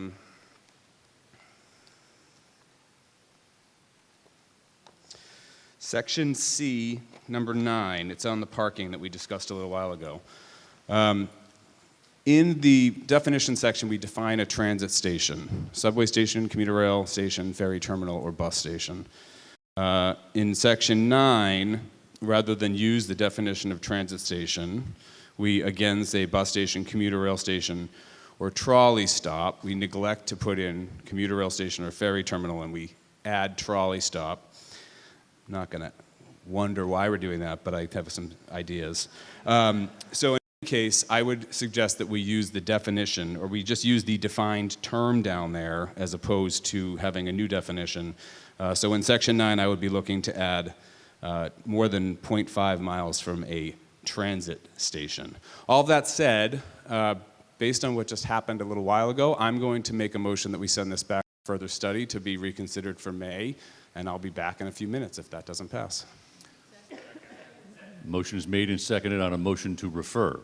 Now, some speakers have come down. I think you wanted to talk to, not the motion to refer now, but about the article itself, right? Sir, you wanted to speak to the motion to refer? I will talk about the motion to refer. So, Andres Lessing, Precinct 8. And I had some concerns with the article that I think could be addressed by sending it back. On the section E, it says that it would require site plan review process. And in section F, it talks about filing fees, but it doesn't define the amounts. And I am concerned that both these things are put in place, not well defined, to actually prevent ADUs in our town. So I hope we can address them. Thank you. Thank you. Mr. Caldwell, on the motion to refer? I'm sorry, that shouldn't have called you that. So, sir. Yeah, Tom Callahan, Precinct 4. Yes, Callahan. Thank you. So, pretty much agree with everything Brian just said. So I would be in favor of sending this back. Just furthermore on this, it's my understanding, and I'm reading from the HLC regs, that we cannot require of an ADU something we don't require of a single family. Single families do not need site plan review. And it's right here in HLC's regulations that we can't put an additional restriction on an ADU site plan review. Oh. Yep, a little closer to the mic, please. Thank you. My wife told me I was yelling last night, so I trying to modulate.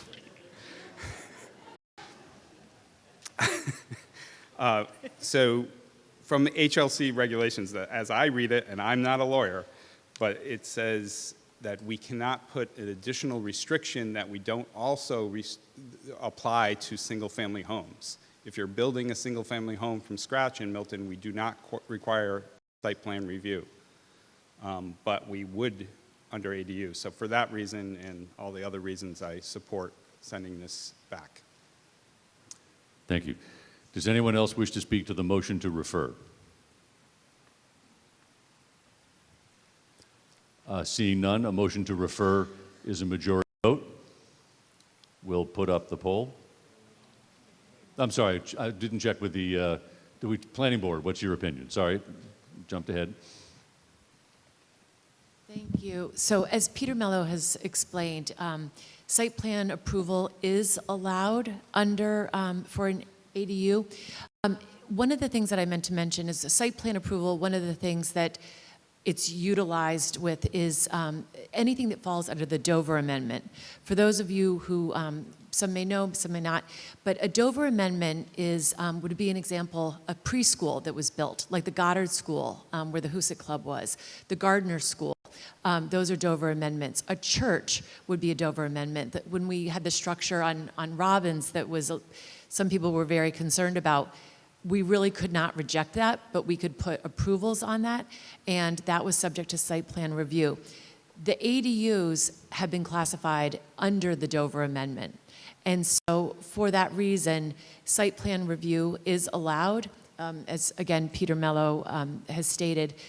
What we have in the site plan review, when you all go back and look at it again, is waivers. So because it's in there, because site plan review has certain things that we're looking for, it doesn't mean that everything will be utilized for specifically an ADU site.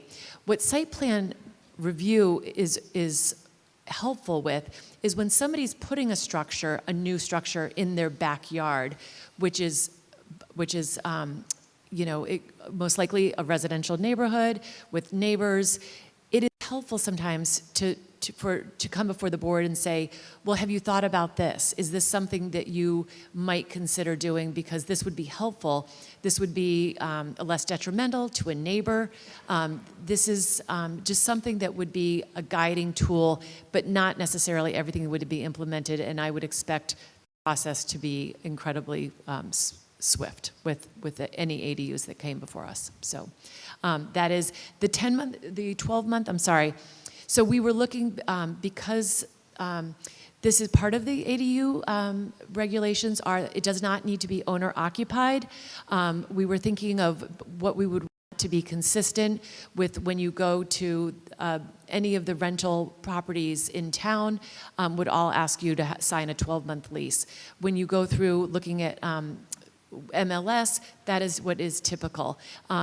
This is something that HLC, it has not been finalized. We don't have the final regulations on, they have said you cannot have short term, but it has not been defined, and we're still looking, and there may be changes on what is allowed by municipalities. So this is a placeholder. It can always be amended, and it's always something that a landlord can also waive. They can also put in a lease term that they would be able to be let out of their lease at an earlier time. So this was just a placeholder on this, and I think that maybe all the questions. Was there other questions that I didn't answer?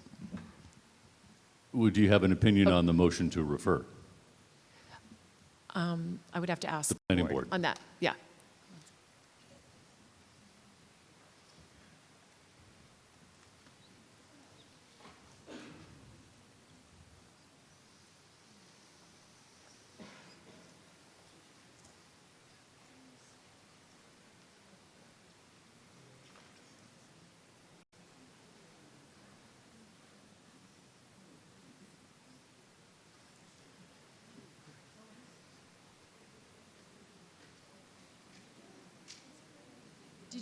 Did you have? Oh, definitely the transit. Yes, so we did have a conversation around the definition of the transit, and people preferred the trolley stop. Was that answer on that?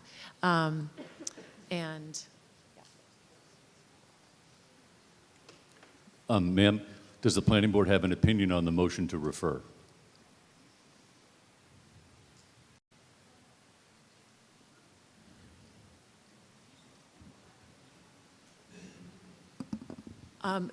The planning board would not accept that motion. We would like to see this passed. Again, we have the regulation went into effect already.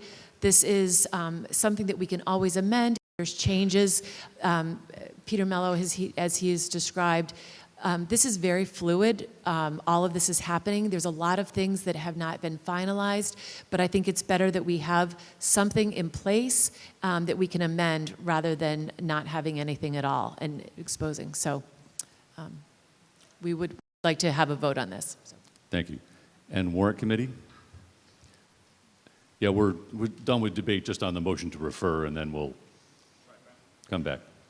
Tom Caldwell, town meeting member, precinct 6, and chair of the warrant committee. The warrant committee has voted on this and respectfully requests that you vote no on the motion to send back. Not to go through each and every one, but for the reasons articulated by the chair of the planning board. Those are the reasons we give. This law has been in effect for approximately 21 days. As indicated by the chair, this is a fluid process. This is certainly go back and be amended.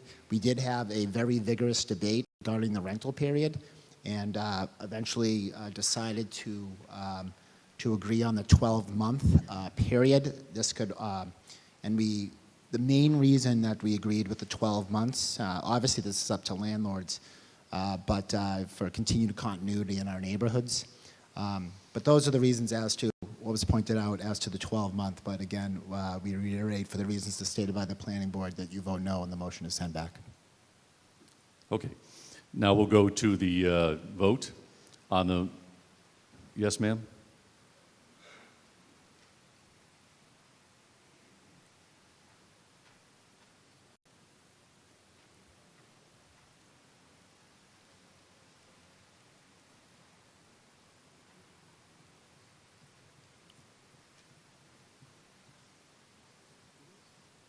Yeah, I think we'll proceed with the vote at this point.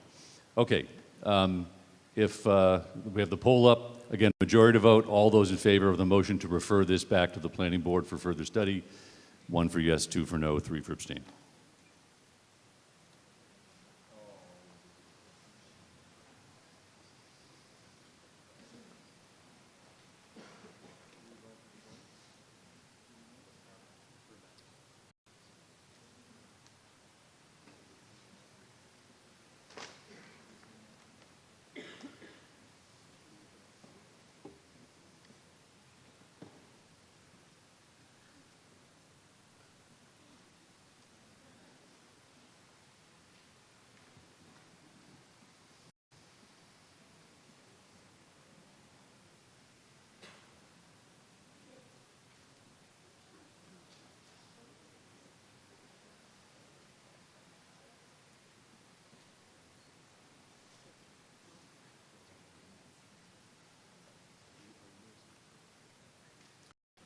The motion to refer back carries, a vote of 131 to 82 with 1 abstention.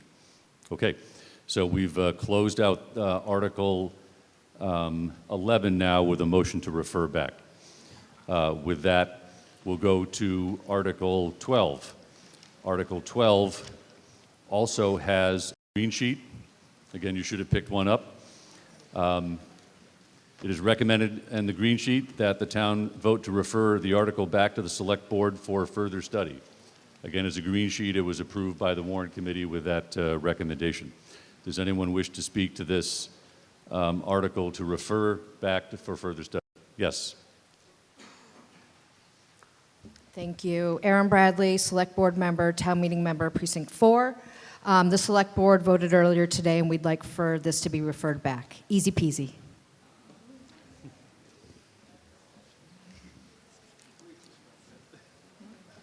Brief discussion.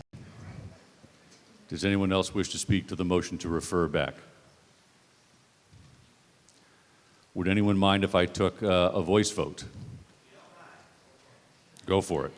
In the interest of time. All in favor of motion to refer this article back to the Select Board for further study, please signify by saying aye. Aye. I think I heard you say. Opposed, no?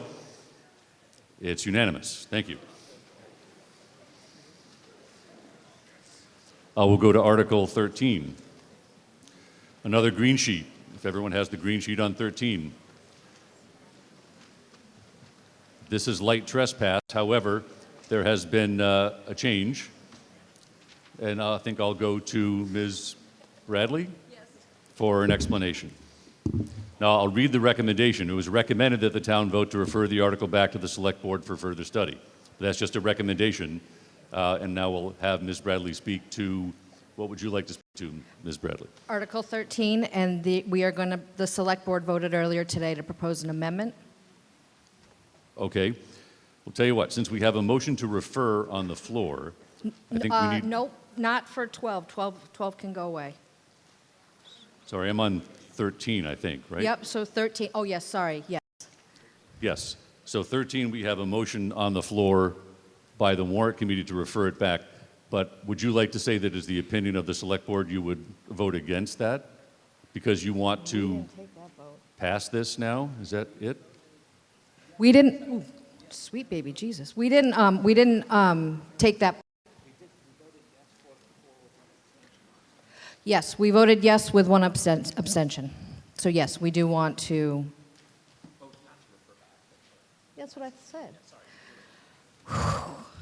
We don't got our ducks in a row either. We did not vote on referring it back. We voted on the amendment that was brought forward. So you would like, is the opinion of the Select Board or the vote of the Select Board to recommend to the body to vote no Correct. On referring back because Correct. the Select Board does want to then discuss the article for passage tonight. Is that Correct, correct? with the amendment, yes. And then you want to amend your language. Correct. Okay, we'll get to the amendment in a moment. Okay, thank you. Yes, Mr. Cicchello? Yes, sir.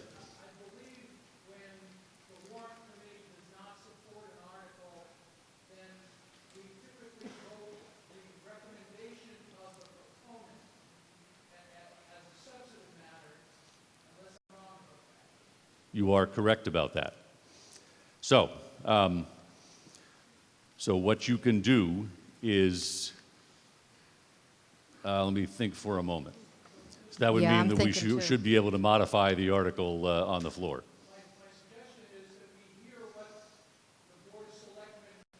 Select board.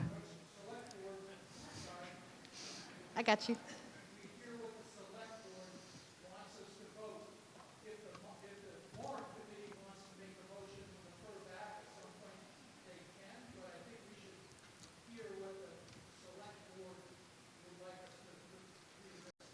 So, slight difference.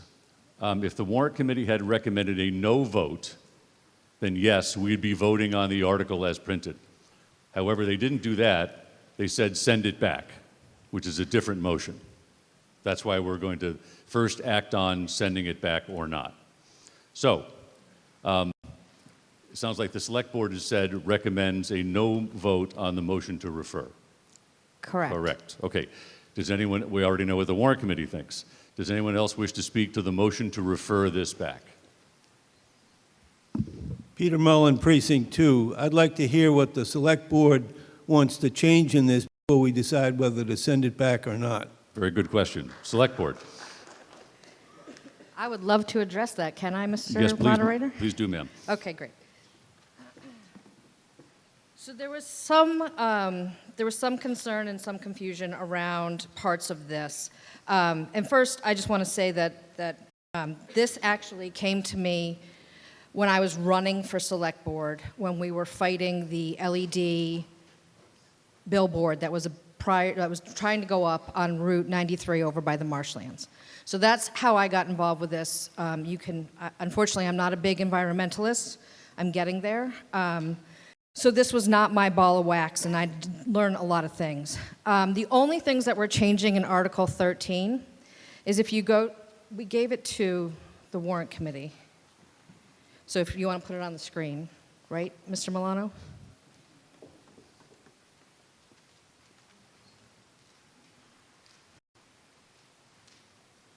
We're just working on the enforcement piece of this and the violations piece. Now I have to put my glasses on because I'm old.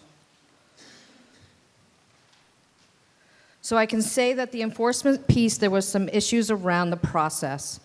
We wanted to ensure that anybody who might have a light trespass had a valid and amount of time that they could rectify the situation.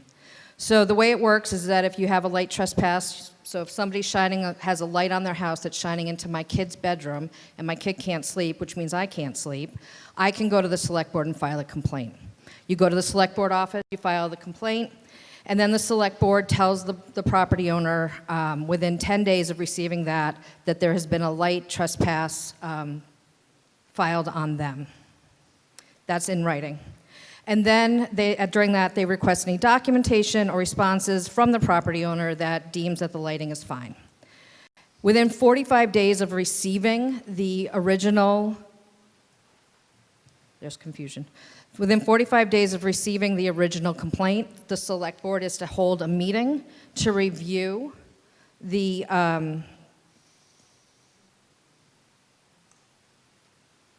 yeah. I think it's got to go, this is huge. Okay, to review whether or not it actually is a light trespass. The select board then will take the following things into consideration. These are just some suggestions. They can take in more information if they would like. These are items that are found in the general law about what constitutes light nuisance, which is about the same thing as light trespass. The lumens that are outlined down here, I had no idea what a lumen was until about 3 years ago. They are measured by a little fun measuring tool. They're $29 on Amazon, so they will not break the bank. And basically, these are the regular I don't want to say boundaries, but the regular requirements of our everyday lights. So your porch light, your sidewalk lights, your pool lights, my cafe lights that I have in the backyard, all of those fall within these parameters. I will say that the 1300 under the security lights for lumens, that is a massively high output. You can look that up, Google, it's your best friend. And that's why we're requiring that that would be on a light sensor. We're also saying that the select board would like for any complaints to be calculated by that light measurer, so that they could also take that into consideration. When it comes to the violations, we added a portion that said that if somebody is found to be in violation of this, they have 30 days to rectify the situation. And then after that, the first day would be a warning, the second day would be $50, and the following day would be $100. We did take out the piece that says the town shall have the right to bring a civil action, no civil actions, to enforce the provisions of this bylaw, so we took all that out right there. The other thing that was brought up to me was that, there was a lot of questions about a run on the select board, and trust me, we don't want everybody and their neighbor to come and visit us. We actually think that we are all neighbors here, and that most of the time these things can be worked out among our neighbors. But every once in a while, things can't be worked out. Every once in a while, we go to our neighbors, we talk to them at length, and it still doesn't work. Right now, there is no mechanism in our town for anybody to take any measures on this. The only thing that somebody could do is actually take someone to court for light nuisance, which would be an attorney, which I'll be one soon, so you can hire me. So you'd need an attorney, you'd need to go to court, it would be a process, and it's even more adversarial than just having it dealt with by the select board. So those were the changes we made on this. This really came about because folks wanted to be able to have a remedy for anything that was happening within their neighborhoods. And if we had that billboard go up on 93 and it was shining in somebody's window, they could absolutely file a light trespass on that. So those are the changes I made. We made. Thank you for putting this up there. Mr. Moderator, I don't know what the next step is, so I'm turning to you. Okay, I want to maybe summarize. I think we had some conversations last week. At that point, the select board supported motion to refer back. I think you saw if you added some language on enforcement, then the select board thinks you've now improved this motion so it's worthy of appearing before the body. Correct. And that's why you're saying vote no on refer back, so you can bring this before the body and we can vote on it. Correct. Is that the summary of what happened? That is correct, Mr. Moderator. Okay, thank you. So I'm clear. All right. Does anyone wish to speak to the motion to refer? Mr. Kelly, you're sitting down here, but for something else. Okay. Yes, sir.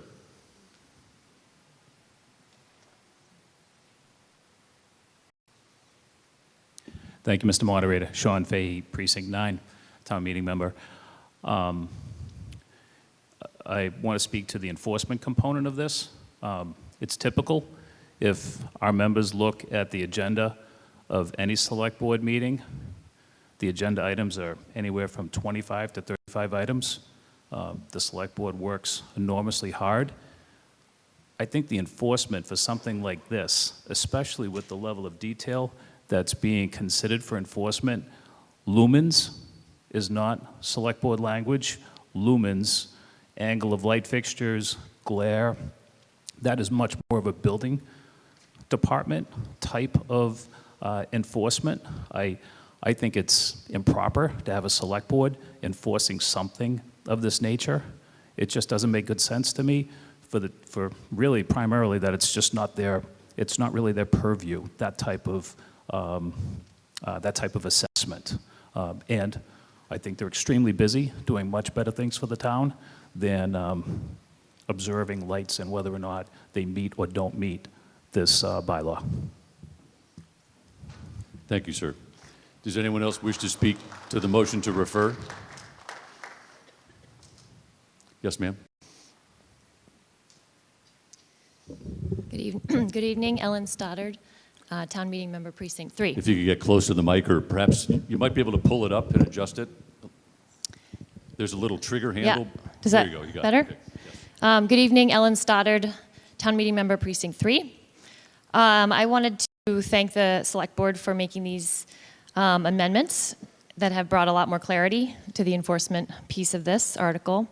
And I wanted to speak just as my own person getting more familiar with light trespass. I really became familiar with this probably in around 2022. Just driving around town, noticing some properties that had excessive lighting.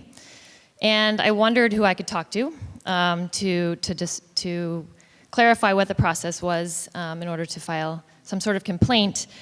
And I found out that we don't have a residential lighting ordinance in town. And so I couldn't do anything. But the select board was discussing it at the time, but it didn't go anywhere. So here we are now. And I find it interesting that we have fencing regulations on the town that say all fencing must be installed on your property, but we don't have a regulation that says lighting that you put on your property has to stay on your property. I also have been hearing a lot tonight about ways to reduce nuisance and disruption to our neighbors. And I also noticed language in Article 10 tonight on page 31 about outdoor lighting in the site design standards that says light levels shall not exceed the maximum design guidelines defined by INESNA, which is an engineering society, and shall provide illumination necessary for safety and convenience while preventing glare and overspill onto adjoining properties and reducing the amount of sky glow. And light fixtures shall be dark sky compliant and meet the international dark sky certifications. So it seems like that's the direction that we want to be heading.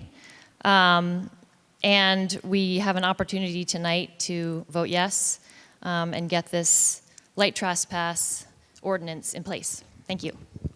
Thank you, ma'am. Sir, yes? If anybody else wishes to speak, if you could come on down, I'll try to get a list and then we'll go. Yes, sir, you're recognized. Mark Croninger, Precinct 7. I agree with Mr. Fahey very strongly. I don't think it's within the Select Board's purview. I don't know if Select Board Chair Wells or Ms. Musto wants to see Jack be nimble driving around town with a luminaire measuring device. The other thing I think that should go back to referral on this is that different parts of town, how do you deal with different parts of town? I live in East Milton. I can almost touch my next door neighbor's house out of my window. On the other side of town where there's much more land and stuff, it's a totally different thing. So in our neighborhoods, my front yard's about twice the size of that table right there, the warrant committee table. My backyard's maybe 3 times that size. We're all kind of on top of each other. And we don't want people every 15 minutes using this, if you have a nasty neighbor, to drive everybody insane. I think it needs to go back for further study. I think the Select Board is not the right body to be administrating this, and I would definitely want to refer it back. Thank you. Thank you, sir. Mr. Moderator, if I may. Yes, ma'am. There are other provisions in here that actually talk about this. It's not just if somebody's, I mean, my neighbor's front lights are extremely bright, but they're not keeping me awake. They're not interfering with my enjoyment of my house. So you look back and you read the definitions, it actually spells out a lot of what this would constitute. So the public hazard or nuisance, it means that a light that actually causes harm to you. And light pollution is a thing. Like, it's not, it really is. It is a problem. It is a problem that many small towns, and I still consider us a small town, are having. This is not just your light is too bright. There has to actually be a reason why here, and that's why we even put in more requirements, just to make sure that that was outlined, so people wouldn't just be upset and running around with these, like the previous speaker commented. Thank you, ma'am. Does anyone else wish to speak the motion to refer? Okay. The warrant committee has said, they've asked that one, if we could take a break, they'd like to take 5 minutes and consult privately because they've just received this and they believe it's a lot and they want to have a little discussion around it. So why don't we take a break? I've got, do we have a clock in the room? Can anyone read what that clock says over there? 9:42. Let's be back at about 9:55, warrant committee. You need 10 minutes, 5 minutes? 5 minutes. Okay, we'll be back at 9:50.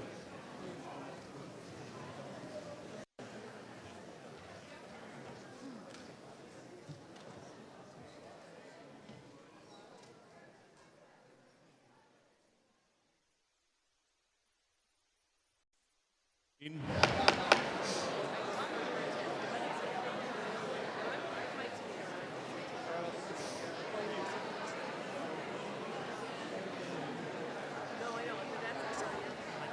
gonna kill me. I was so busy. Question. Good, how are you?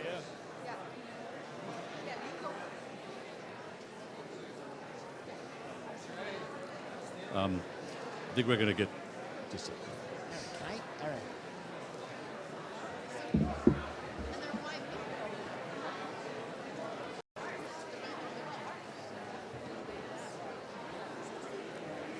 Yeah.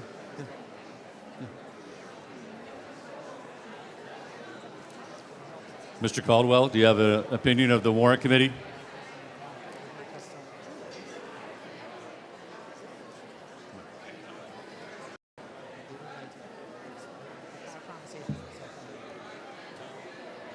Okay.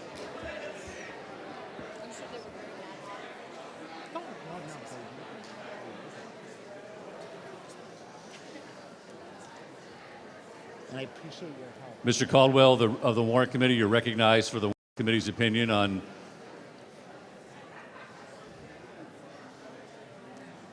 confirming your recommendation to refer back. Hi, hello, town meeting. Tom Caldwell, town meeting member, precinct 6, and chair of your warrant committee. And I know it's getting late. We reviewed these we reviewed the amendments as proposed by the select board. We had a very good discussion, and I know you've all read our comment, which was very long in detail, but it was very. I know that you read our comments, and it is very long and detailed, like some of our articles here tonight. But after speaking with Select Board Member Bradley, the chair, and the committee, the warrant committee is standing on sending it back for further study. And Select Board Member Bradley will comment on that after. There are a few little small things that we mentioned in a comment. I'm not getting into them. I don't think we need to. But the biggest issue that the warrant committee had with us, it's not the idea of the article or what it's trying to accomplish. We agree that, you know, there are some problems in town that need to be addressed. However, what the warrant committee wanted to see was a better public process and allow people from the town, houses of worship, schools, commercial businesses, residents, citizens, to speak as to this and how it affects them and what they'd like to see. And if there's any way we can make it better, we should. But the public process was our sticking point, and that's why we're asking to send it back. We noted in our comment that the planning board has a public process. We are not assigning work, nor can we, to any one committee or board. But this issue has come up in the past. Some of you may remember, maybe like 10 years ago. The warrant committee likes this and likes the idea, but if we think, like some of the other articles we've seen tonight, this needs a little more work, and we ask that you send it back for further study. Thank you. Ms. Bradley, you're recognized. Thank you, Mr. Moderator. Aaron Bradley, Select Board Member, Town Meeting Member, Precinct 4A. We agree with the warrant committee. We're asking that it be sent back. I'm also going to formally ask my colleagues that we come up with a plan to vet some of these things that come before us. There's been a lot of things that have come to the select board, especially during this special town meeting, that really have not been vetted by us.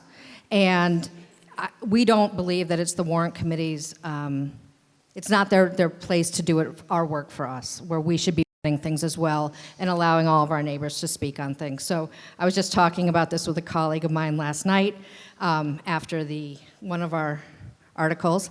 And so I just want to say that that's something that I'm committed to do with the time that I'm left here, is to try and come up with a plan for us to start vetting these things better, so it's not this process at 10:15 at night or 10 o'clock at night. So please vote to send it back. We thank you, and have a good night. With that, I'll take a gamble on another voice vote. All in favor of referring this back to the Select Board for further study, please signify by saying aye. Aye. Opposed, no. It's unanimous. Thank you. We'll go to Article 14. Yes, sir. Darnell Turner, Precinct 1. I rise to move that we move to vote on Article 7 that we passed for last night, so that it's a $1.5 million deal for schools. And I move we do that before we move on to next votes, because we have members of the board here, as well as we might lose people if we take this into Thursday. Okay, we have motion to move Article 7 from 15 to right now. Right now. Okay, moved and seconded. It's a procedural vote. I'll take a quick voice vote. All in favor of discussing Article 7 now instead of after 15, please signify by saying aye. Aye. Opposed, no. No. I declare the motion carries. We'll now pick up Article 7. With that, let me go back to Article 7.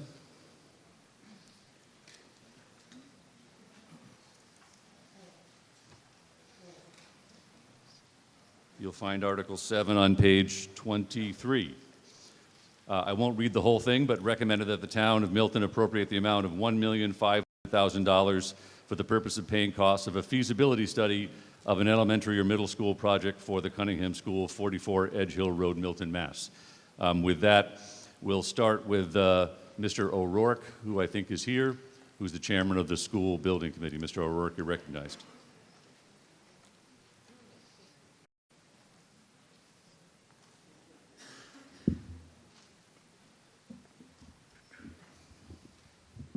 There we go. Thank you, Mr. Moderator. Sean O'Rourke, Town Meeting Member, Precinct 8, Chair of the School Building Committee. If you get the mic a little closer, please. Yeah. You're a tall guy. There we go. Yeah, sorry about that. Could you go to our next slide, please? Sorry. So in December of this year, the town was sent a letter by the Mass School Building Authority, and with that letter, they invited the town and the district into what they call their core program, which is for the construction of a new school.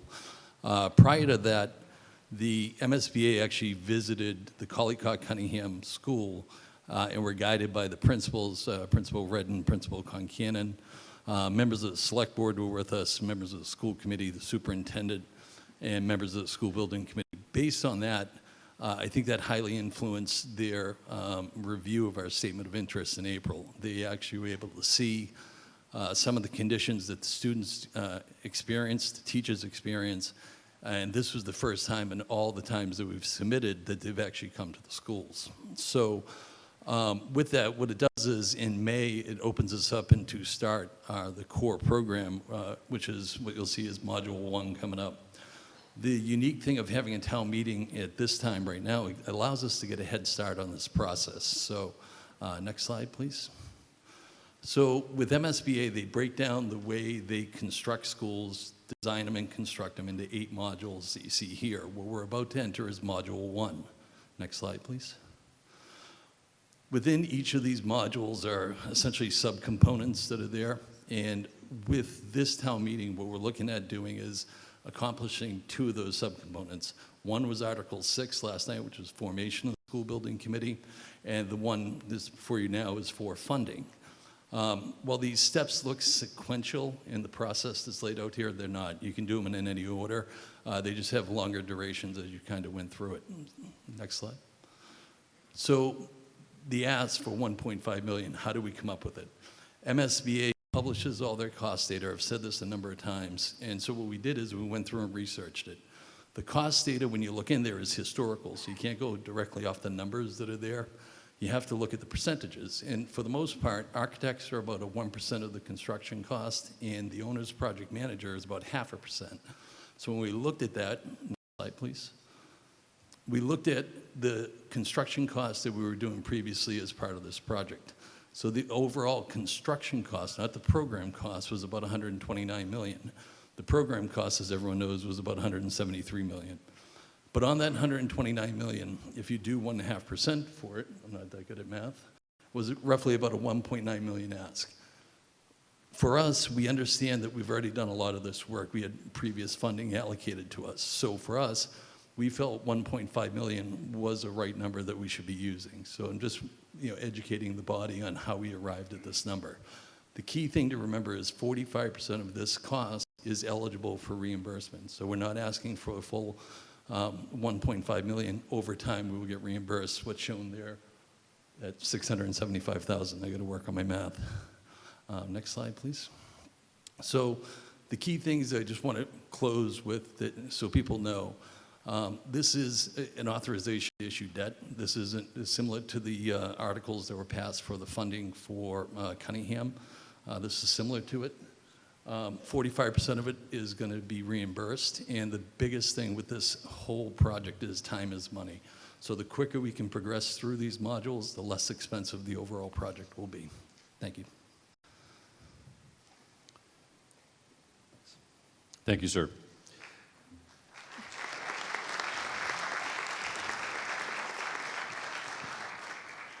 Does anyone wish to speak to this article?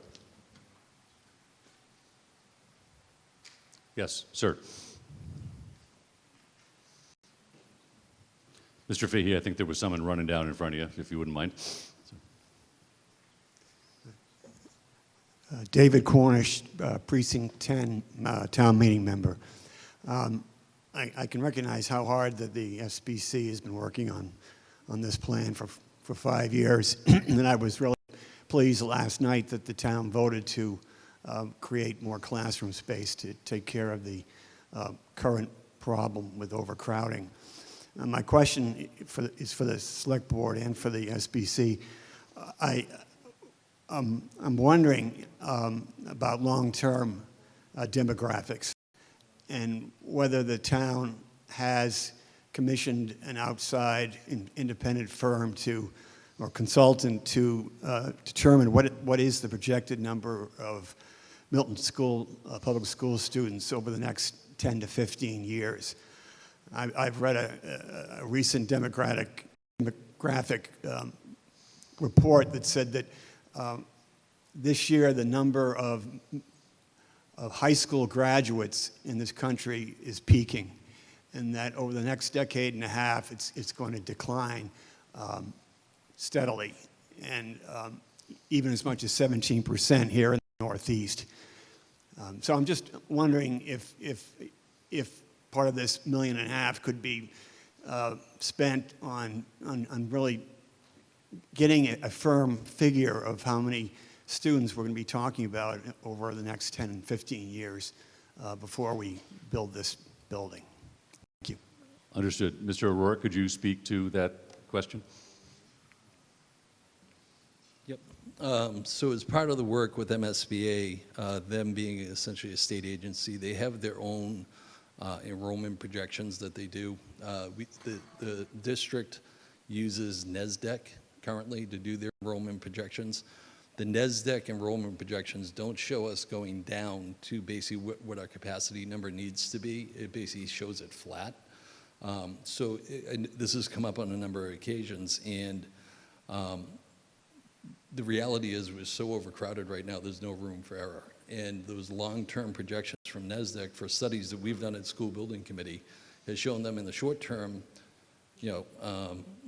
accurate, but in the long term, very inaccurate, and that's essentially how we've ended up where we are. So to answer the question, the money that's being used, the 1.5 million, as part of MSBA, they also do their own enrollment projections for that to confirm it. Thank you.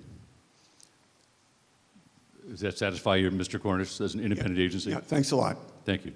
Mr. Fahey, you're recognized. And Mr. Fahey, if you could also identify yourself when you speak as members of the Planning Board as well, because of your exalted position. So. You're kind. Thank you, Mr. Moderator. Sean Fahey, Precinct 9, town meeting member and a member of the Planning Board. A couple of questions for Sean, and I did mention them to him as I sat beside him. But if we could ask Sean to give us, if he could expound a little bit on what a feasibility study would provide, what would be included within it. There are a words written in here describing some of the components of it, but it is 1.5 million, so it's a substantial amount of money. There's a substantial amount of resources, so what will we get for that? That's question number one. So if Sean could explain that in some detail for us, I would appreciate that. Second question, we mentioned that they visited Cunningham and Collycott. Did they visit all of the schools in Milton, or did they visit only Cunningham and Collycott? And then my third question is, as we read the comment from the warrant committee, and I just want to understand the role of the MSBA Board of Directors, because I'm just going to read the last couple sentences here. I just want to make sure I understand this really well. After completion of the schematic design report, the MSBA Board of Directors will be asked to approve a grant amount for the town, and the project will be submitted to the town meeting and to voters for approval. I'd like to understand what that means. What role does the MSBA Board of Directors have once these reports, do they have an opportunity to influence, you know, what is submitted to town meeting for approval? So if we could, and whether that's Sean or the warrant committee who wrote those particular comments, if somebody could explain that to us. So those are my three questions. Thank you, Mr. Moderator. Mr. O'Rourke, can you do 1 and 2, and if you can speak to 3? Otherwise, we can go to someone else. Yep.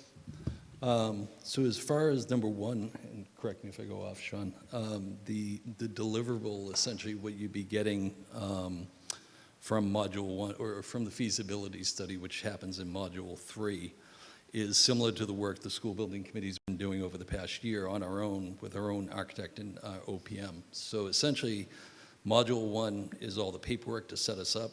Module 2 is formation of that team. So we're going to hire a new OPM. We're going to hire new architects. The architects get, as part of the designer selection panel with MSBA, get chosen. And then essentially from there, we work through a number of options. So it's not, we're just picking the option that we ran with before and running with that. We actually have to run through and do an analysis of different options that our committee comes up with. Based on that, at the end of it, there's basically a feasibility report. They'll have plans similar to the exercises we've been doing up to this point now. Question 2. Is why Cunningham named specifically? Yep. So the statement of interest that gets submitted to MSBA can only be for one school. So when they come to visit, they only visit the school associated with the statement of interest. So that's why they didn't go to all the schools. But his other question was, will this apply to, I think, all the schools, you said, Mr. Fahey, or yes? Yes. So the invitation letter that we got allows us to create a new elementary school or a new middle school. If the intent is found to do a new middle school, as we've talked about, that would then help out all the elementary schools by the grade reconfiguration that we'd be doing. That take care of 1 and 2, Mr. Fahey? Okay. On 3, are you familiar with what the role of the MSBA board is and how it influences what comes to town meeting? I have not. Yeah, I have not gone through the process yet. Warrant committee, do you have that answer, or does someone else? Tom Caldwell, town meeting member, precinct 6, and chair of the warrant committee. The warrant committee would like to defer to our town administrator to address the details of this. Mr. Milano, you're recognized.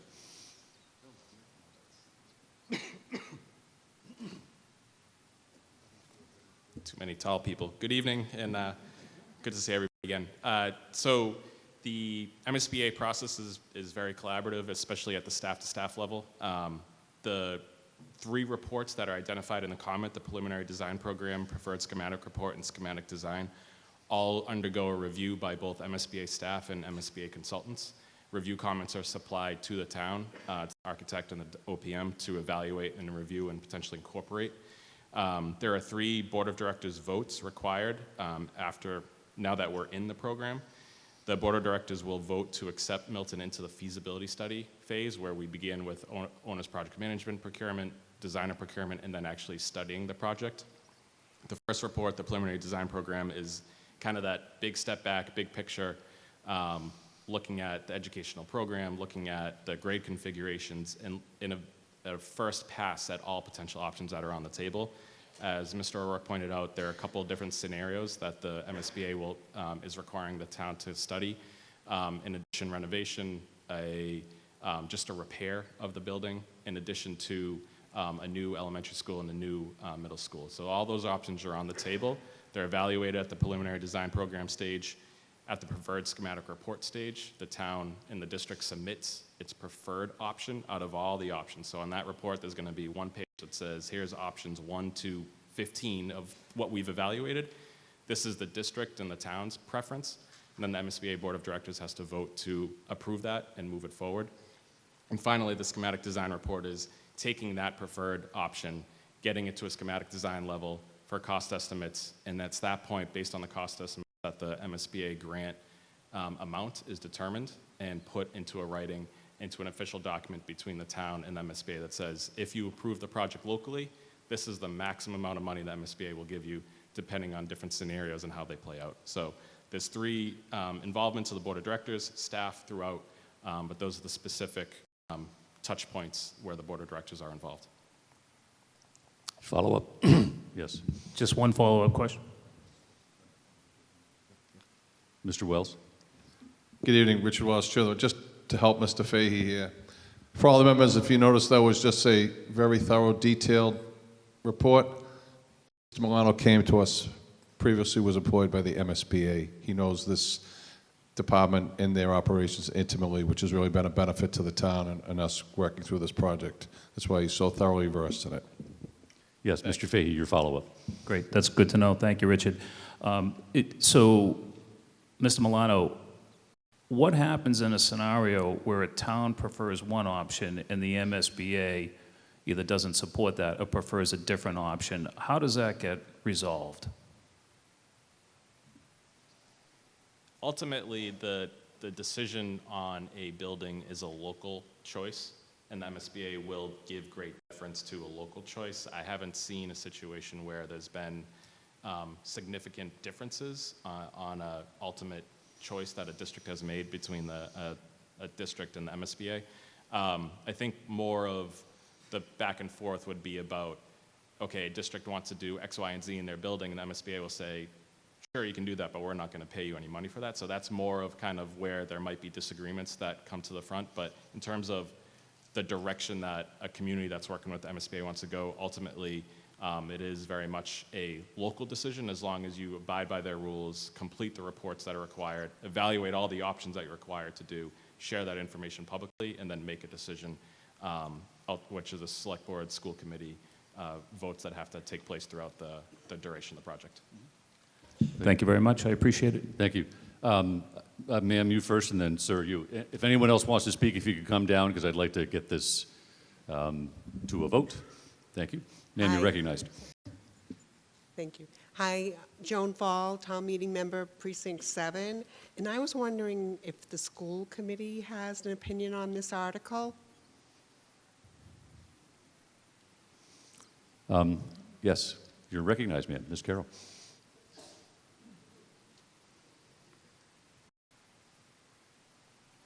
Lizzie Carroll, Town Meeting Member, Precinct 3, Chair of the School Committee. The school committee supports the school building project and is thrilled that Milton has been invited into the MSBA program. Given the time frame, in terms of a specific answer to your question, in taking this up the other day, we were considering the time frame and the 270 days from the beginning of phase 1. As we discussed last night in our considerations regarding prioritizing the override, our preference would be to postpone taking this up until after we have made it successfully through the override. Having said that, the number one, we need to maintain our eligibility within the program. And so that is the vote that we took the other day, was just to, if it was up to the school committee, we would be taking this up after the override. However, if we move this to a vote, we encourage the members to just listen to the feedback about and the information from Mr. Milano about, how we're following a process. And that is something the school committee is committed to doing. Does that answer your question? Thank you. Sir, you're recognized. Thank you. I'm Tom Sharkey from Precinct 5, town meeting member. Question for Mr. Milano, given what you were sharing with us before. Is there any danger that we face? You mentioned 45% reimbursement. With the present situation between Milton and the state, is there any risk that 45% might not be delivered?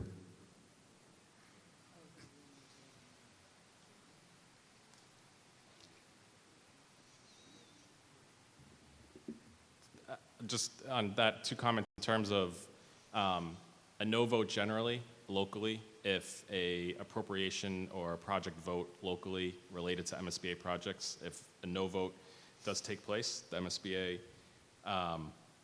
generally takes a big pause in terms of continuing to work with that community. So messages, I received an email from an MSBA staff today checking in on the status of the vote because they expected it to take place last night. So in terms of a no vote, that message would be heard by the MSBA and it would give them pause on terms of the project with Milton. In terms of MBTA communities, the town was considered non-compliant when the board of directors voted Milton in.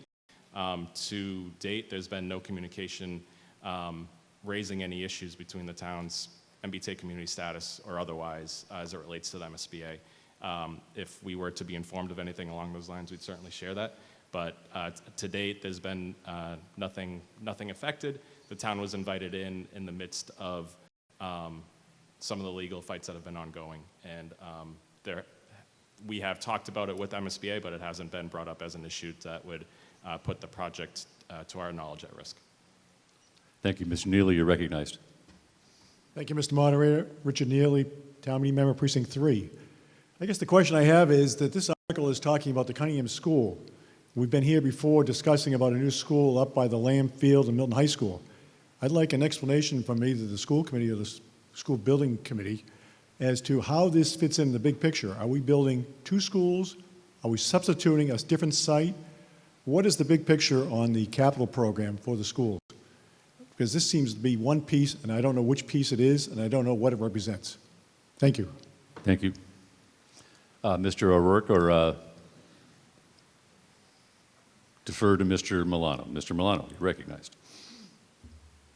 I'll just make one kind of clarifying MSBA process comment, and then if Mr. O'Rourke wants to add anything. When you apply to the MSBA, you have to pick a subject school. So Milton selected its statement of interest school was the Cunningham School. It showed the overcrowding impacts in the district and at Cunningham in particular. And once you're invited in, that project for the MSBA's perspective is the Cunningham School project, even though Milton, through the board action letter that the board of directors voted, can study a new elementary school. It can study a new middle school. But for the MSBA's parlance, it will remain the Cunningham School project. I worked on a school in Marlboro. It was the richer school that we applied for. We built a totally new school, and throughout that whole process, it was the richer elementary school project, and we built a brand new, the Goodnow Brothers Elementary School in the city of Marlboro. So it's kind of a quirk of the MSBA process in terms of how the project is referred. That's why the appropriation refers it to the Cunningham School project. But really, it's about an addition renovation at Cunningham, a repair at Cunningham, and a new school, whether an elementary school or middle school. So that's kind of how the MSBA views it. It's a little confusing. We'll do our best to explain that ad nauseum over the next several years. We apologize for the confusion, but it's just how the MSBA process works. And Mr. O'Rourke, if you had anything else to add. Thank you. Ma'am, do you wish to speak? I think you'll be our last speaker before we go to a vote, since I see no one else coming down. So, yes, ma'am, you're recognized. Thank you, Mr. Moderator. Ada Rosemarin, Precinct 2, town meeting member. And I rise to encourage you all to support this article. I want to express my appreciation for the school building committee that's been working for 6 years to solve and address this overcrowding problem that the Milton Public Schools has, and has been working arduously on this project. There were 4 prior submissions to the MSBA for statements of interest. I was involved in drafting those. It was the 5th one that was the charm that we finally got accepted into the cycle, and I'm thrilled that we were invited into this cycle. This is a big deal, and the MSBA is watching what we do and wants to know that the town supports our involvement in this project. Time is money, and the faster we do this, the less the project will cost. So the time to do this is now, and then the project will move forward and we'll have a new school in short order. Thank you. Thank you. So no sooner do I say, last one, Mr. Donahue, you have something urgent to say? I do. Okay, thank you. Thank you, Mr. Moderator. I appreciate the indulgence. Kevin Donahue, Town Meeting Member, Precinct 3. I will remind the body that although we do have 270 days to complete this phase of the project, there is another ticking clock in the background. And that was related to our land swap article, which was almost 2 years ago. In that article, we set a timeline of 5 years to appropriate funding for the school. We have chewed through approximately 1/3 of that time as of today. So even though a delay may not seem consequential in terms of the overall timeline, it may have significant effects. I strongly, strongly encourage a yes vote tonight. Thank you very much. Thank you. Okay, we'll go to the vote. This is a bonding article. Borrowing money requires a 2/3 vote. If we can open up the poll. All in favor, please press 1 for yes, 2 for no, 3 for abstain.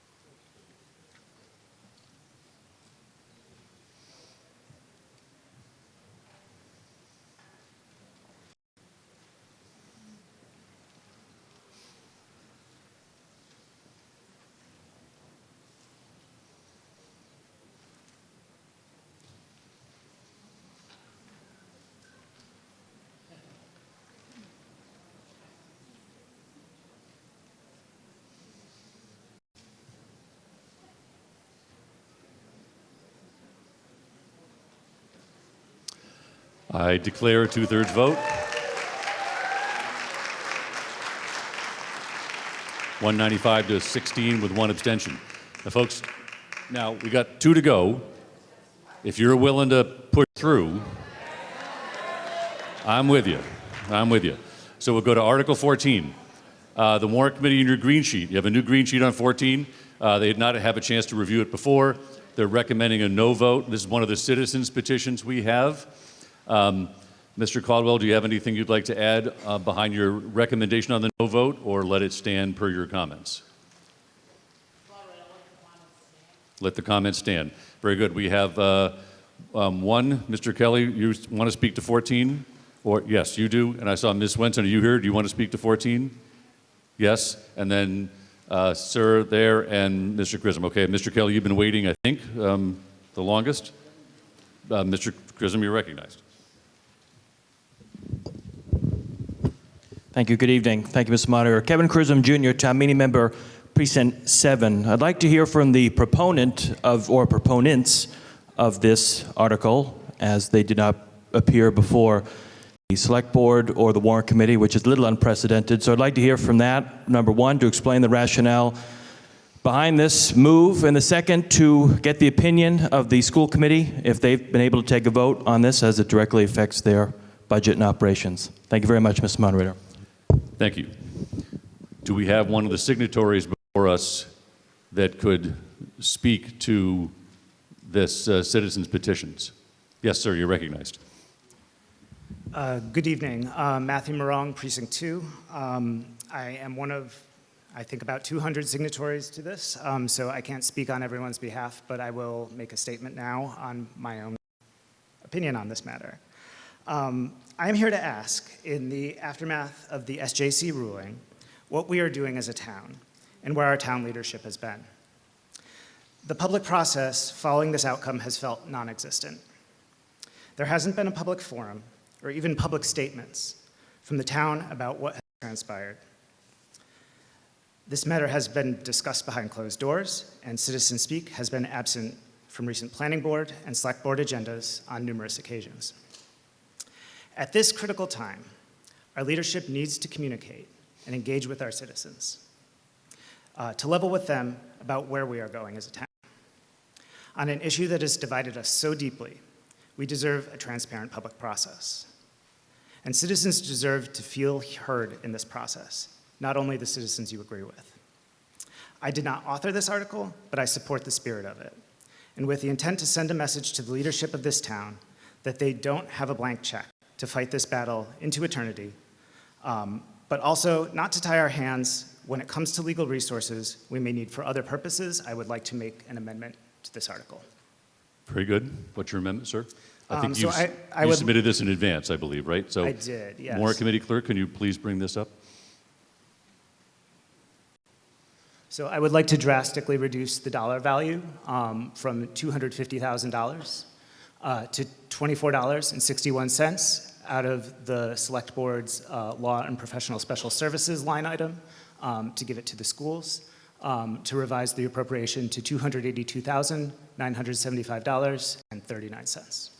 Mr. Morong, I've been dying all day to know how you came up with this number. Could you please answer that for the moderator, It's please? 1 cent for every unit that we are expected to zone for in zone capacity under the rapid transit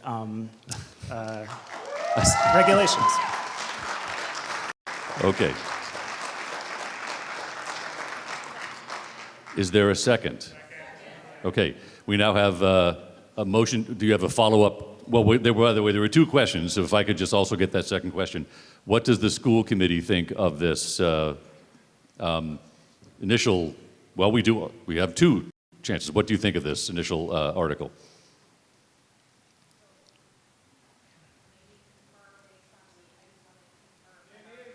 You want a moment to confer? Okay. Yes, they want to just confer a little bit on what they think of now this article. Fine. Do other speakers want to speak while they are conferring? Or would you rather wait to hear? Yes, Mr. Kelly, you would? Okay, very good. You want to wait, okay.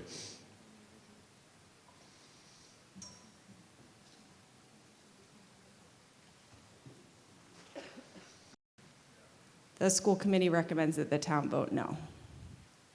Thank you. Okay, now, Mr. Kelly, I think you were next.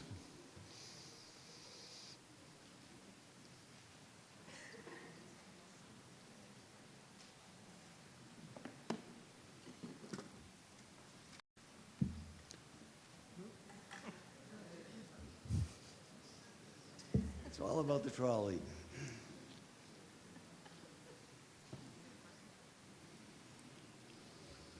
Good evening. My name is Brian Kelly. I'm a town meeting member from Precinct 7. I am speaking to Article 14. Please do not take any legal counsel funds to stop the MBTA Communities Act fight with the state. I want Milton to finish the job. I'd like to thank Mr. Mark Christo of Waldo Road. He opened my eyes to most of this information I'm about to share. Let's start with a short story with presidential implications. Excuse me? The member has a right to speak, so. Okay, go ahead. So I would like to thank Mike did that. Okay, let's start with a short story with presidential implications. It will give you some context as to why we have continued this fight regarding the MBTA Communities Act. I don't think a lot of you know the background of this story. We want to be reclassified as an adjacent community. A month before his assassination in 1963, President John F. Kennedy visited Cambridge, Massachusetts, and chose a site next to Harvard University for his presidential library. It was to be the place for the presidential records in an office when he retired from public life. Can you guess what was on that site? The Red Line Maintenance and Storage Yard. Harvard neighbors, also known as the Brattle Street Brahmins, were concerned about traffic and congestion the tourists would bring to the area. They fought tooth and nail to stop the project. The state was looking to move the Harvard train yard and eyed the other end of the line near Ashmont. Harvard was the terminus on the North Shore, on the north side of the Red Line at the time. Okay, so one of the considered sites was Butler Station. The area filling the and they wanted to fill in the area of the marshes by Butler Station, so you'd have the view of the yard from Hutchinson Field. Other sites were considered like Codman, South Braintree, Savin Hill, North Quincy, and Mattapan. In March of 1968, a citizen's petition was filed in Milton against the MBTA train yard, gathered 4,000 signatures to encourage their leaders to oppose the most expensive option. The Milton and Mattapan option was the most expensive. It was going to increase our cost to the town from $500,000 a year to $1.2 million a year. Just 6 months later, powerful Kennedy-aligned politicians like Governor John Volpe took quick action to move the train yard to Milton, Mattapan. They would now have to move the subway all the way to Mattapan to accomplish this. Why not the other sites? What kind of political compromises were hashed out to come to this final decision without Milton at the table? Citizens from Milton rejected the idea led by town meeting member, this was town meeting member Bill White. That's Judy White's and Betty White's dad. And he was the chair at the time, and he led the opposition. They persisted and fought hard. Can you imagine standing in the way of a dead president that was revered all around the world? And you thought Andrea Campbell was hard. Milton's main concerns were pure math. It takes much greater length of time for a train to accelerate and decelerate with a 6-car subway train. Milton would be forced to dispose of all but one Milton station. It would have been the Milton station on Adams Street to accommodate the physics of the train. In addition, because these trains are electrified by a live third rail, a viaduct would have to be constructed on the Capon Street crossing and the Central Ave crossing for the safety of our families. The train yard would be taken by eminent domain. Homes in the Capon Street Peninsula were in the crosshairs. Noise from the facility was also a concern for both Milton and Mattapan neighbors alike. Service would be cut when they removed the existing trolleys to build the new system, and they'd be without service from a year to 2. So what happened, you ask? Now the rest of the story. The Kennedy Library never did get built in Cambridge.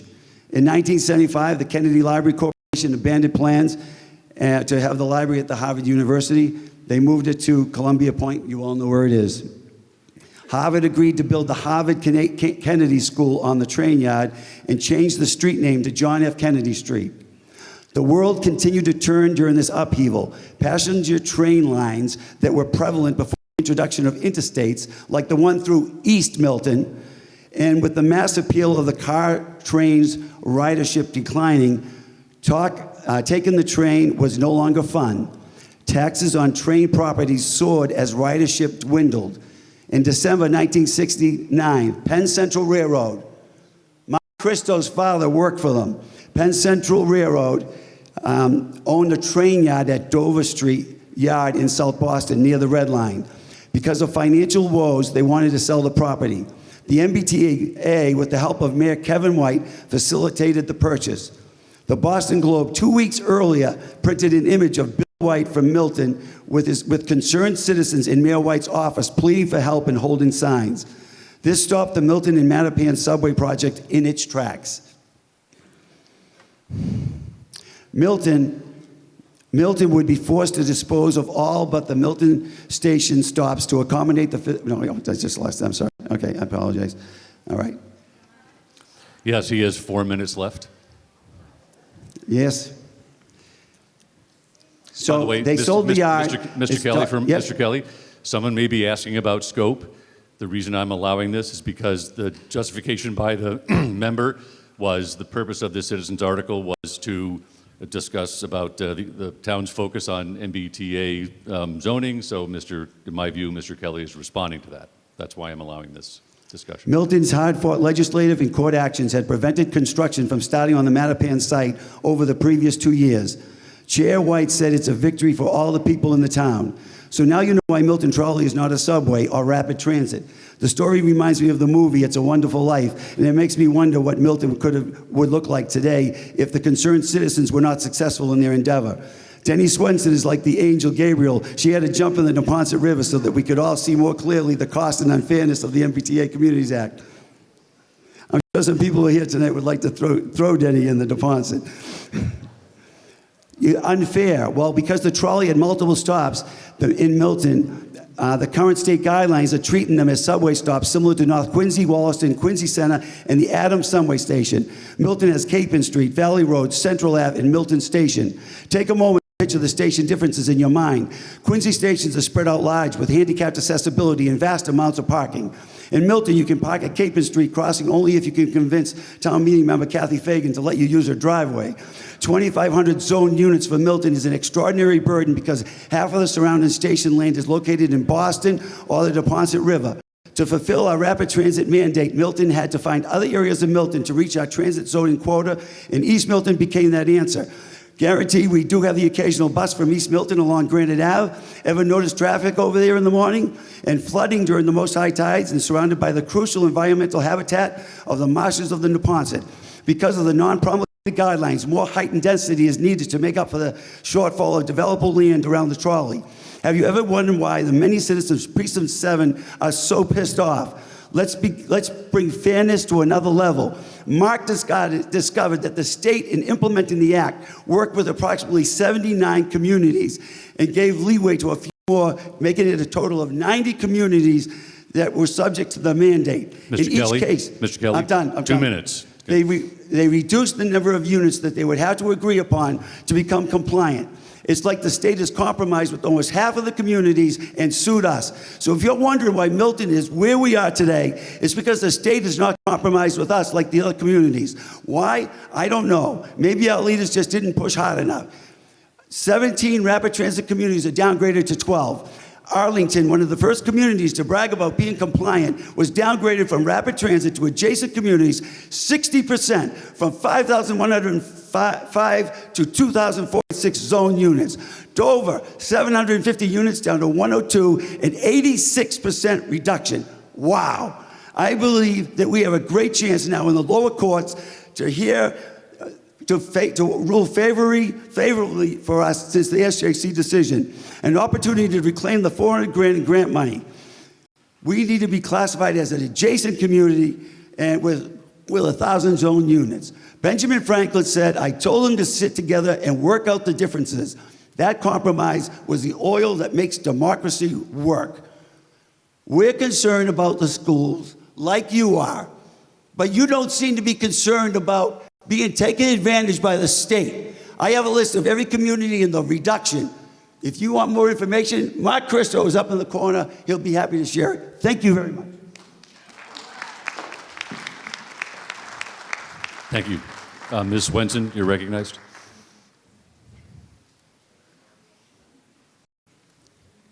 Mr. Kelly stayed within his 10 minutes.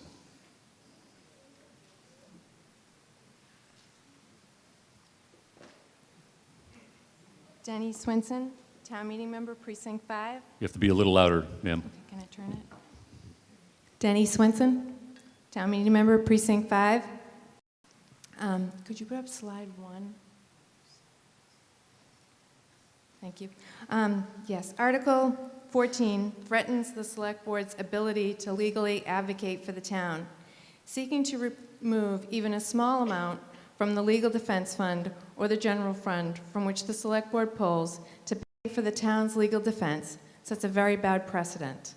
The petition drive stated the intent is to cut off the town's legal effort in relation to the MBTA Communities Law. But this fund is for the town's defense against any litigation brought by anyone. There are legal cases our town is facing other than the MBTA zoning matter. Town Administrator Nick Milano spoke at the Warrant Committee and explained that current pending legal matters include the 40B at 648, 652 Canton Avenue, the Memory Care Project, Unquity and Winter Valley. Collective bargaining agreements end in June. The town's legal bargaining services will become more earnest in the spring. Any HR or personnel matters that need legal assistance fall under this category. Those are expenses that we anticipate for this line item. Depending on which way these legal matters go, we could continue to spend several $1,000s a month on them throughout the remainder of the year. In January, the Supreme Judicial Court ruled that the guidelines or regulations of the MBTA Communities Law were legally ineffective and unenforceable because they have not been promulgated or created properly. According to the SJC, Milton did not break the law with last year's referendum vote. The state had left the public out of the public process. The state had not done the public hearing properly. They had not done the small business impact assessment or study. They had not assessed nor filed the estimate of its fiscal effect, including that on public and private sector. They had not done that for the first year, its second year, or projection over the first 5-year period. None of that information had been filed with the Secretary of State prior to the SJC ruling. So that promulgation process of creating the regulations will occur now and in the coming months. I know that state officials have said they will just rubber stamp the regulations quickly and that won't change. But that would violate the law once again. The obligation is for the state to have a process in which they actually listen. The Administrative Procedure Act calls for incorporating the findings from the public process into the new regulations. According to the SJC ruling, the deadline was one of those regulations that had not been promulgated.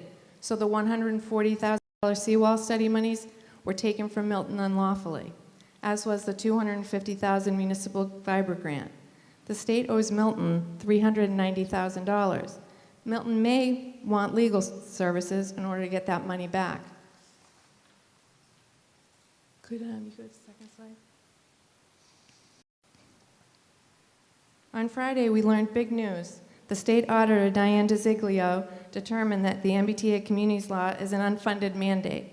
Under Massachusetts law, an unfunded mandate is a state-imposed requirement that forces local governments to spend money without providing the necessary funding. The auditor's office determined that, could you go to one more slide? Is that the right one? Okay. Towns are required to change their zoning laws, which involves legal fees, planning consultants, and administrative costs. Infrastructure upgrades, roads, sewer, water, schools, emergency services may all be necessary. But the state did not allocate the direct funding for these expenses. The law was not voluntary. It was imposed on towns without their approval, making it a true mandate under local mandate law. The state did not provide funding when the law was passed, meaning towns are expected to comply out of pocket or risk losing state grants. According to the state's website, municipalities can continue to comply with no guarantee of reimbursement for expenses incurred, or under the local mandate law, they can petition the Superior Court for an exemption from compliance until funding is provided. Other towns will seek funding for their expenses. The news on this unfunded mandate determination just hit on Friday.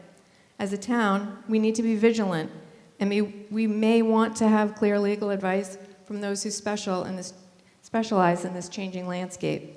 In the meantime, please do not remove any money from this important legal fund that is overseen by our elected select board. It affects more than the MBTA community unfunded mandate. I urge my fellow town meeting members to vote no on Article 14. And in addition, and this is important for those of you at home who care about representation, checks and balances, please consider running for town meeting. We need more people engaged in the democratic process. You can reach me, denny@denson.com. A bunch of us want to support those who want to listen and represent the people. Just Ms. Swenson, thank you. Okay. Folks, the appropriate way to express an opinion like that is point of order. Perhaps I didn't hear you, but thank you. I think Ms. Conlon, you may be next. Thank you, Mr. Moderator. Katie Conlon, Precinct 3. I actually rose to support the Warrant Committee's recommendation on the original motion. It greatly concerned me to have this body considering removing $250,000 from the law budget. With this amendment, we're no longer talking about the $250,000, so my remarks about the law budget over the last 10 years, 3 of which we spent substantially more than $283,000 on the professional services line, are not as relevant to this motion to amend. So I will just simply say I think it is a very bad precedent for no matter what side of the MBTA Communities Act you're on, and I think there's a lot of nuanced positions. There are people on the yes side, there are people on the no side who have very genuinely held beliefs about the MBTA Communities Act. But the way to express an opinion on that is not, in my view, by trying to reduce the law budget. There are 4 months to go in the fiscal year. The law budget includes a lot of things other than the litigation. It covers things like requests for proposals, real estate, other transactions that are beyond the scope of the flat fee retainer. So I would urge town meeting members to consider the precedent that this would set and to vote no and to support the Warrant Committee's recommendation. Thank you, ma'am. Sir, I think you're next, then we'll go to Mr. Zoll. Hello, everybody. When are we going to end this? Okay, we're all here tonight pretty much for point. Excuse me, can you introduce yourself, sir? Oh, I'm sorry, don't you recognize me? Mark Croning, I've been up 3 times. You're annoyed probably hearing from me. But I'll say this, we're here tonight because the schools was the big issue, right? That's why this special town meeting was called. And I was so heartened to hear what's developing here now with the state inviting us to this pool for funds and whatnot, okay? We all want to support that. In December, about a year ago, the town meeting here voted 76% to adopt the MBTA Communities Act, rapid transit, under cover of darkness with no real input from anybody. And subsequently, 54% of the town voters, and one of the biggest turnouts in this election, voted to reject that plan. Why? Because the stress that it would put on our infrastructure, our schools, our fire, our police, none of that was done properly with impact studies or anything. They just kind of did it under cover of night. Sir, let's not go cast aspersions, please. Let's just do what? Don't cast aspersions on what boards. I'm talking about the state government, sir. The state government? Okay. Yes. Thank So you. in any event, what I was going to say was the town, okay, I've lost my train of thought. The town is not representing what the voters of this thing want, the voters of Milton want. We actually felt in East Milton and the east side of town, also down on Capon Street, that this whole mess was going to be thrown on us. But it's not only going to be thrown on us. All we wanted was consideration to be reclassified as an adjacent community. That's all we wanted. We're not some crazy yahoos at anything, because we could see in the densest part of town, which is where I live, that they were going to make it even denser. We have a 40B going up that's going to be 6 stories. They've already broken ground on that. There's another one going on Granite Ave. In addition to that, with all the concerns about schools here and school crowding, you mean to tell me that blindly inviting a potential 25% population increase of multifamily. Multifamily means me family. Family means to me children. Children means to me students. We're right now saying that we're at the breaking point. We're hoping we can get these schools built, but yet we're just going to open up the floodgates, and not even resist it? As Denny mentioned, this was just declared an unfunded mandate by the state auditor, okay? The governor declared an emergency so she could circumvent the SJC's ruling that these guidelines were unenforceable, which is totally disingenuous in my opinion. All we want is reasonable. We want to be reasonable and get this town to work together on the priorities. And you're going to lose if people do petty things that, like the $24.61 without even listening to us. Do you think that's not going to alienate the 54% of voters in this town who voted pretty resoundingly that they did not think that the rapid transit designation was fair? So what I'm asking for is, can we just stop this theater of the $24.61? The next item is going to be another theatrical thing, because they can't compel the planning board to do anything. But we're all going to be here till late tonight voting on theater that means nothing, just so somebody with an axe to grind can grind the axe. If we want this community to come together and do what we need to do on these big questions like overrides and support the schools, can we stop the pettiness? And can you listen to what we think on the east side of town about the MBTA transit? Because we certainly want to listen to people. My kids are grown up. They went to Milton schools. But I understand, and I always voted for overrides.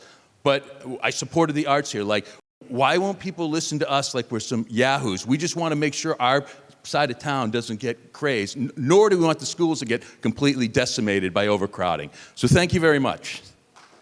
Thank you. Mr. Zoll, you're recognized.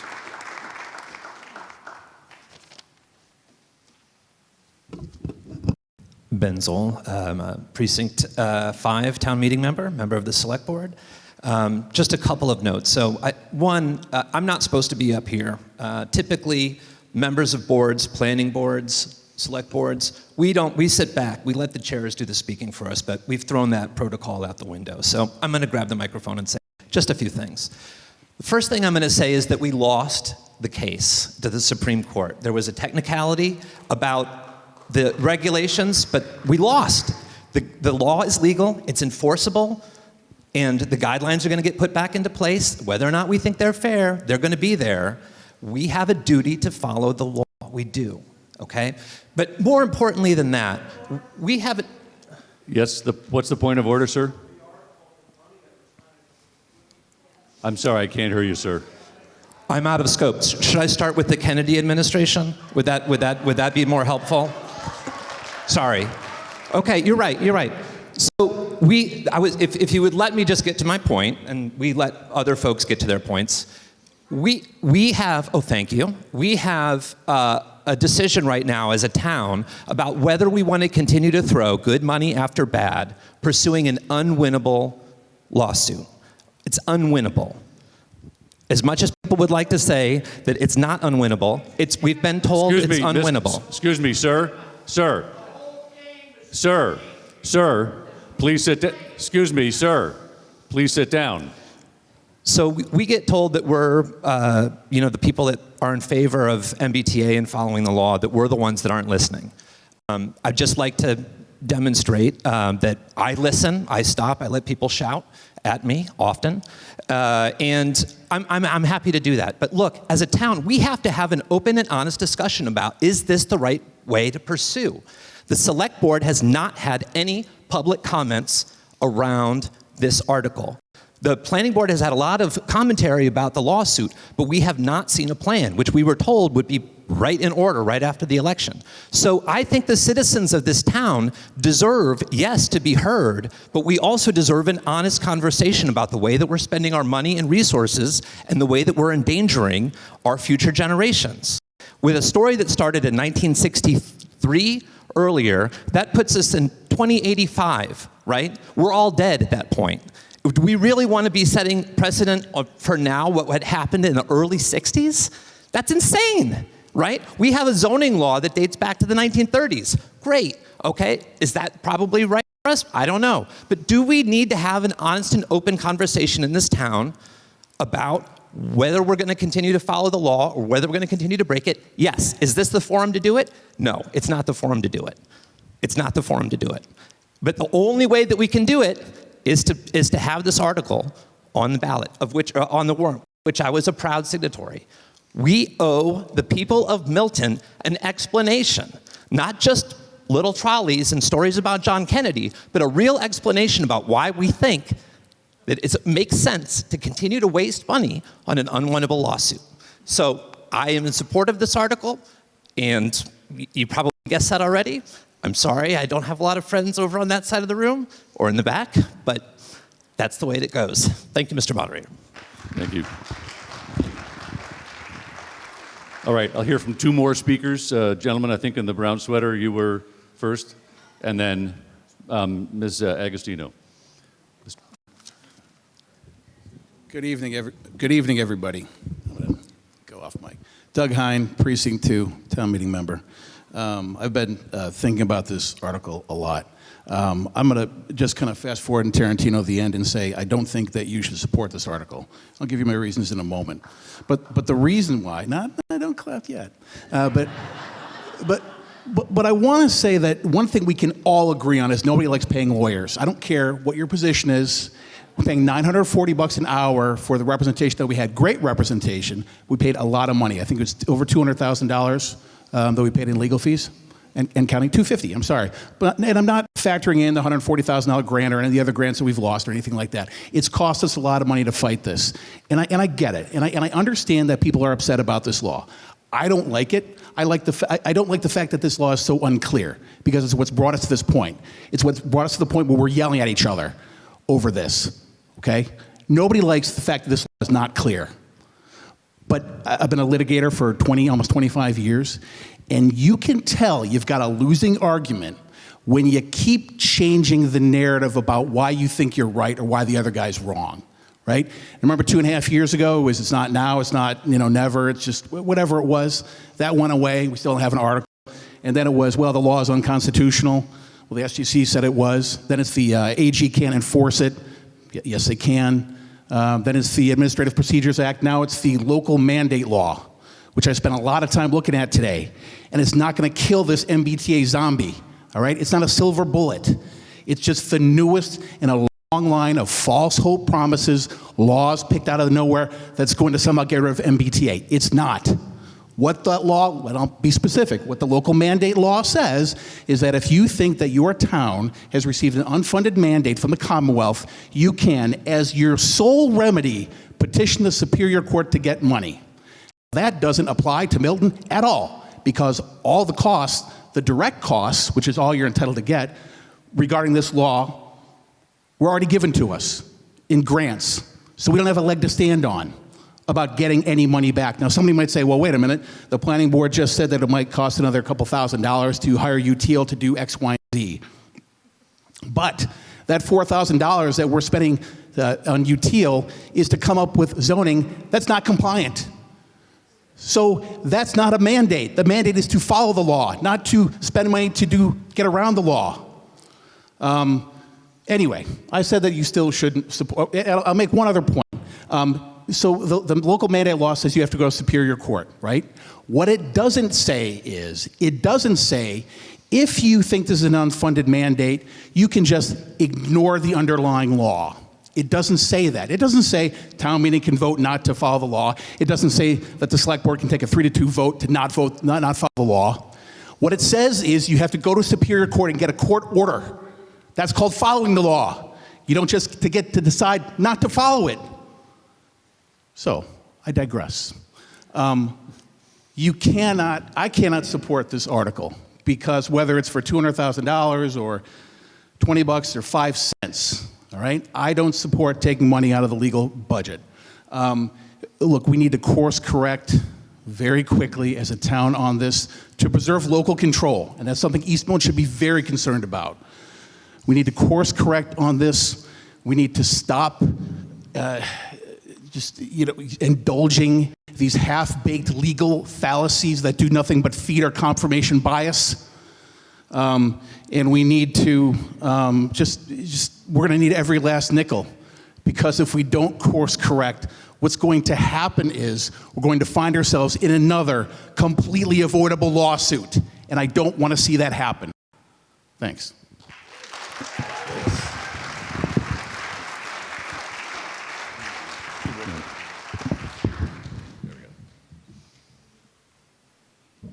Diane DiTullio, Agostino, Precinct 8. Thank you, Mr. Moderator. I have a couple of questions before my comment.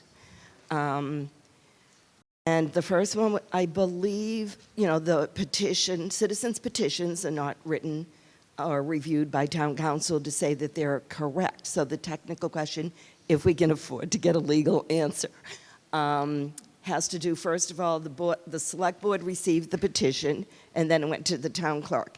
Is the format that the town clerk received it in exactly what we're looking at here in the warrant on page 48? And then I'll have the legal question if we can confirm this is the exact format. So you got two questions. You'll have a format question and then you'll have one legal question? Right. Okay. The question and an accountant, one for the town accountant. I couldn't hear you. What, ma'am? I know. One for the town accountant, depending on those answers. Okay. So the question was the document as received in the citizens' petition exactly what we're seeing here? I think, Mr. Milano, you assembled the warrant. Is that right? Are you the right person to answer this?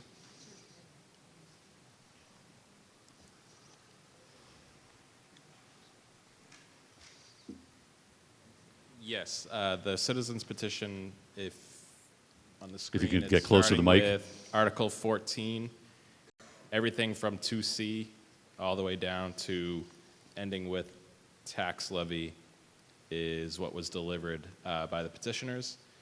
We inserted the names based on the first list, and then the warrant committee recommendation was added to the warrant. Obviously, at that time, they had not yet made a recommendation. But from 2C through tax levy is exactly what was delivered to our office and certified by the town clerk.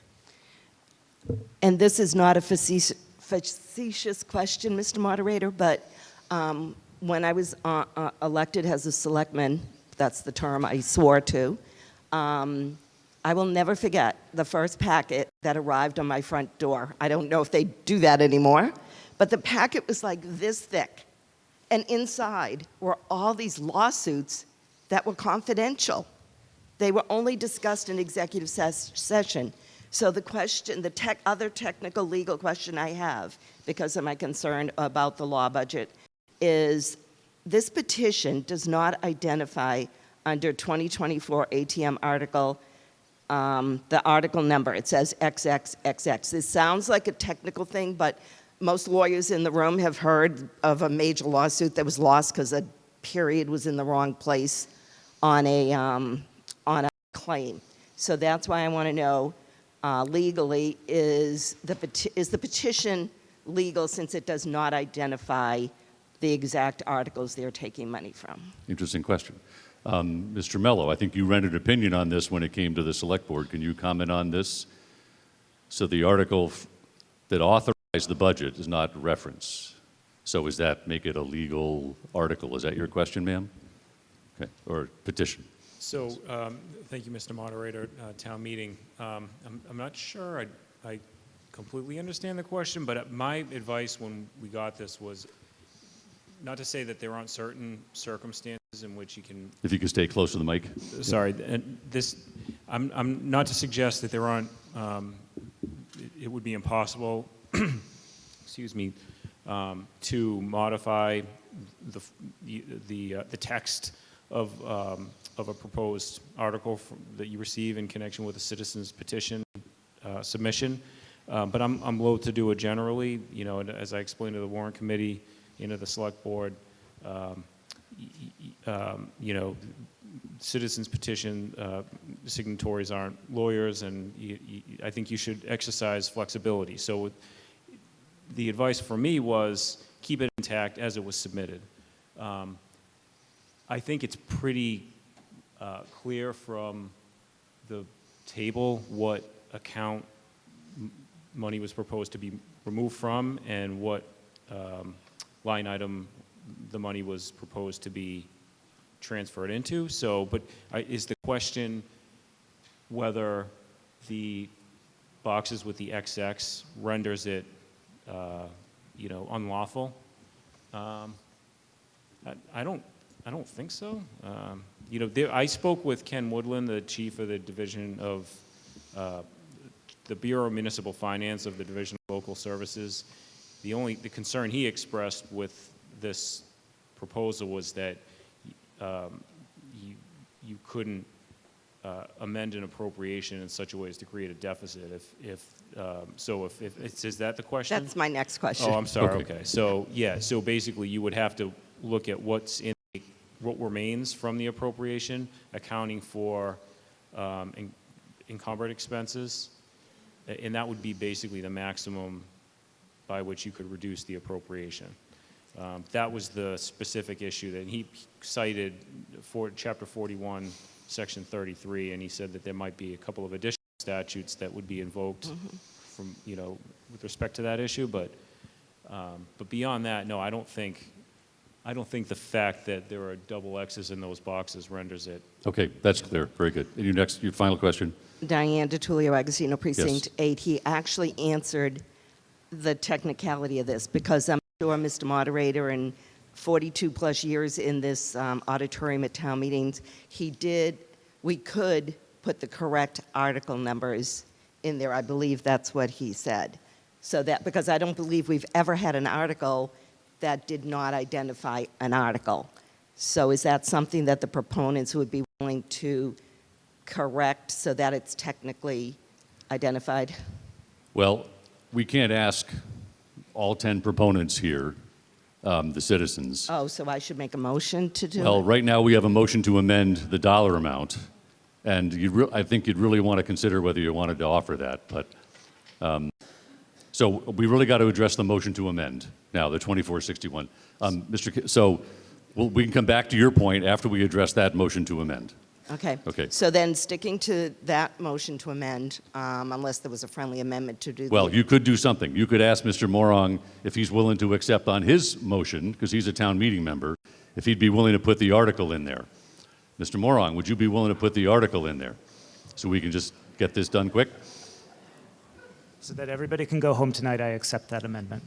Very good. So when this is finalized by the town clerk, we'll update it with the article. Excellent. That's your third question. You're done? No, so then it comes back to the point, excuse me, remember the legal town council said there are statutes as long as we're not in a deficit. So the third question prior to my comment was for the town accountant to tell us how much money, I mean, the budget started July 1st of last year. We're already almost March 1st next week. How do we know how much money has been expended? We can't withdraw it down below what's Correct. available. So that will. That's your third question. Ms. Dexter, do you know that, or Mr. Milano, do you know that off the top of your head? Ms. Dexter?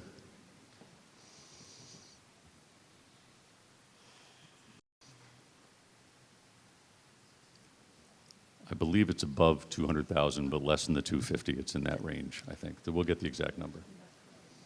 Including, what's the term? My accounting. When you Encumbered. accrued expenses. Yeah. Encumbered is the word you'll hear, I think. Right. The statutes might get into that, what's accrued. Mr. Milano, you're recognized. Sure. Out of this line item, the town has spent encumbered approximately $90,000. So as amended, it's okay if the amendment were to go through, but as originally drafted, the account would immediately be in deficit at that point. Okay. Okay, so my comment is, the point's been made, everyone understands it. We're all looking for pennies here for our schools and for everything else. So at some point, we have to come together and put our faith in the select board. And as a former select board member, the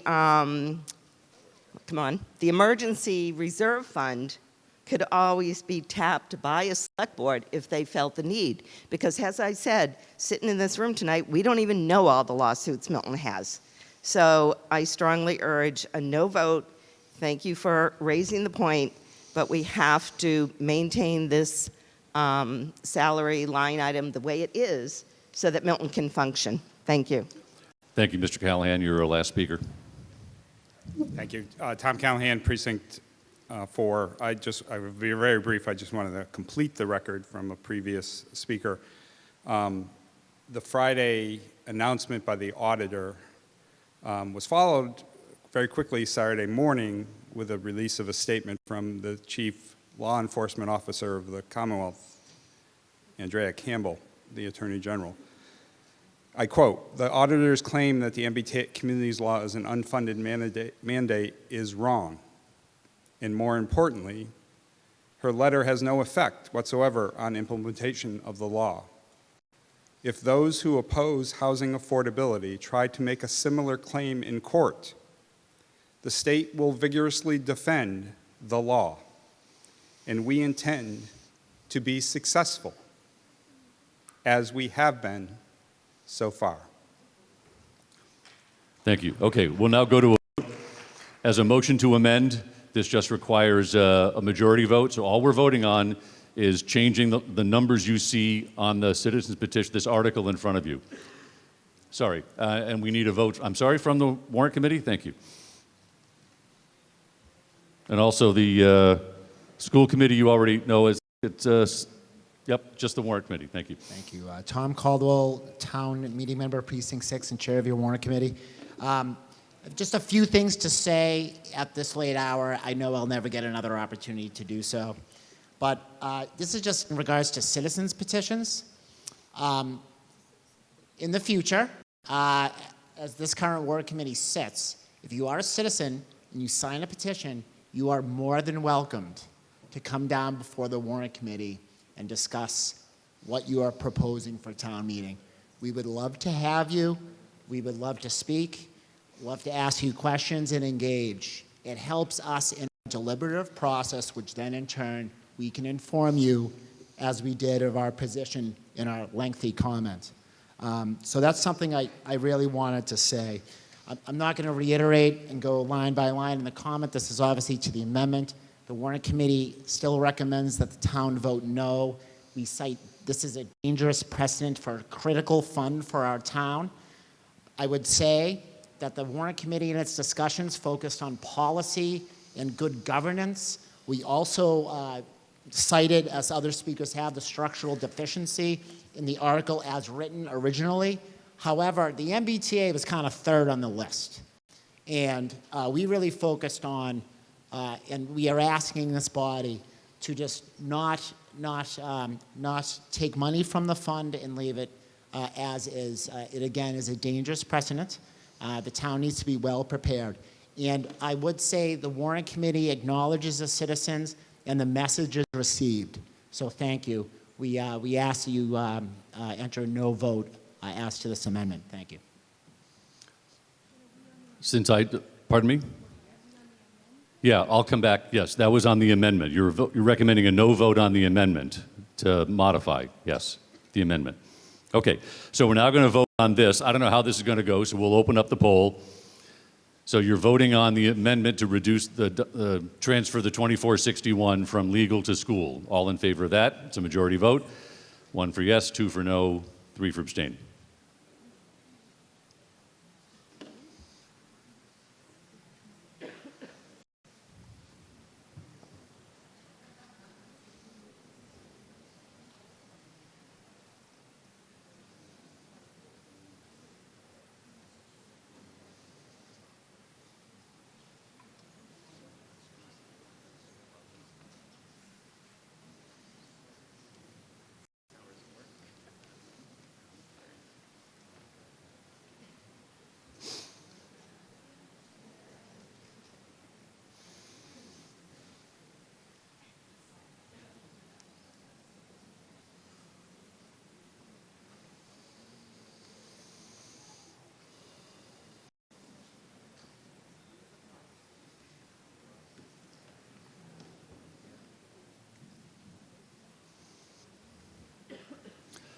The motion to amend fails by a vote of 60 yeses to 111 noes and 29 abstain.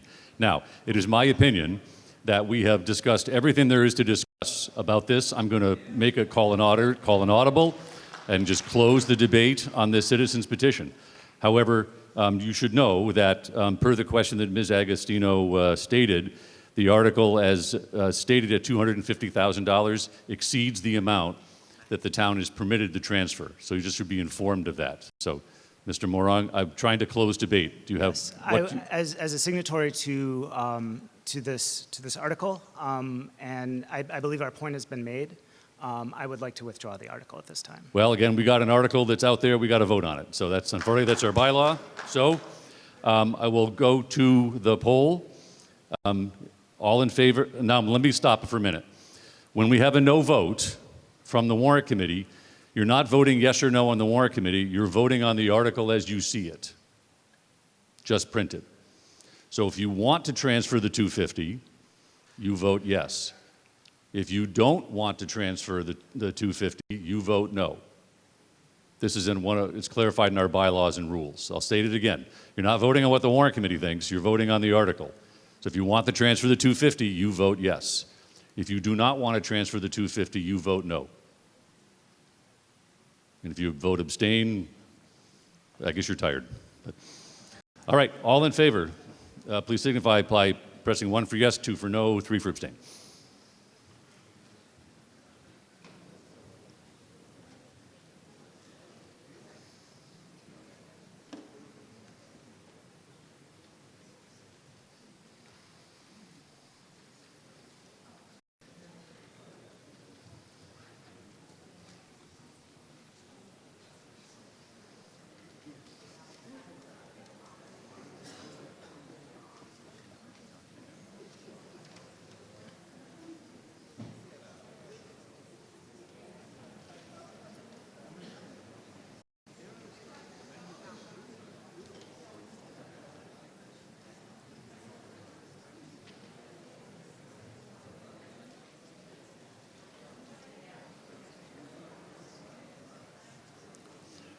The motion fails with 10 yeses, 172 noes, 16 abstain. We'll go to Article 15. To see if the town will vote to instruct the planning board to prepare for a vote by the 2025 annual meeting, a zoning article to amend Chapter 275 of the general bylaws, known as the zoning bylaw, to allow multifamily housing permitted as of right in accordance with Section 3A of the Zoning Act, etc. The Warrant Committee has recommended a no vote on this citizen's petition. Does anyone want to speak to this citizen's petition article? Yes, Ms. Swenson. If anybody wants to, please come down now, and we'll close this out. Thank you. You're recognized, ma'am. Yes, Jenny Swenson, town meeting member, Precinct 5. At a recent warrant committee meeting, town council Peter Mello stated that town meeting can't mandate that the planning board take specific action in this regard. The planning board is an independent public body and acts through its collective vote. A yes vote on this article would not have any binding effect on the planning board to mandate that the planning board take any particular action. He went on to say the town meeting can't dictate what the planning board does. A yes vote on this article is non-binding, and it sends a message of government overreach. It sends a message that the checks and balances of our local government are out of order. I've heard people claim that the old 2,500 unit plan would be a financial net positive. That is simply not true. It's quite the opposite. I have reviewed financial analysis that shows $10 million a year in expenses in if the last article were to pass, and that was a conservative estimate. There was an assessment done by a state-approved consultant that was incomplete and fell apart upon questioning. It lacked explanation on how they arrived at their figures, and upon questioning, they seem to have left out categories of costs. People hold up that report as their proof to say that 2,500 units of zoning wouldn't cost our town. But State Auditor Diane DeZiglio determined the MBTA community law is a costly, unfunded mandate. Other towns will be challenging the state and seeking money for the impactual costs. Once we zone it, developers can build it as of right, and if we were to stop it, try to stop it in your neighborhood, the developers could sue our town. Before we lock into any plans, we need to see how expenses are handled by the state as this determination by the state auditor takes effect. And we need to see the outcome of the promulgation process so we know what the actual regulations are in order to zone in accordance with them. Good zoning is thoughtful, measured, and involves a public process inclusive of varied voices. We need to resist rushing in or being pushed into decisions based on fear. Our planning board has had 70+ meetings. They have studied numerous zoning plans on different ways to meet different goals, depending on what regulations are adopted by the state at the end of the process. To be clear, we're not against housing. We're about fairness. I urge my fellow town meeting members to vote no on this article, and I'd also like to remind those of you at home who care about representation, checks and balances, please consider running. Excuse me, folks. Excuse me, folks. The member has a right to speak. You don't want people to run for town meeting? Ma'am, go ahead. So, Continue your comments. Go ahead. We need more people engaged in the democratic process. I urge you to run for town meeting. Denny@denswen.com. Okay. Thank you. All right. I now see 1, 2, 3, 4 speakers. I think Mr. Cronin, you're next, and then Mr. Morong, and I think Mr. Furs, and then Madam, you're last. Hello, everybody. Mark Croninger, Precinct 7. I was in advertising for many, many years, and there was a formula we did in advertising that said it takes at least a 3 frequency to achieve something to sink into a consumer's mind. So I'm going to repeat something 3 times. There is no provision for affordable housing in the MBTA Communities Act. There is no provision for affordable housing in the MBTA Communities Act, and there is no provision for affordable housing in the MBTA's Community Act. Not sure if that'll sink in because it hasn't seemed to in over a year, but that's the case. What this actually is a boom for developers, a bust for Milton, and an overreach that will put a huge burden on particular parts of town and additionally on our schools. If at the beginning of this whole process, I went to a citizen speak in December of about a year and a half ago or whatever that was, and said, why didn't the select board make a bona fide effort to have us reclassified as adjacent, like all these other communities were able to do? I had no reasonable explanation because they did not make a bona fide effort. None of us would be here, this town would not be so divided, and all of this stuff that's pulling us all apart, our neighbors and our friends, would have never come to fruition. All we want is adjacent zoning. We are not a rapid transit community. And to add a fourth frequency to this, there is no affordable housing provision in the MBTA Communities Act. That's a red herring. Thank you very much. Thank you. Mr. Moron?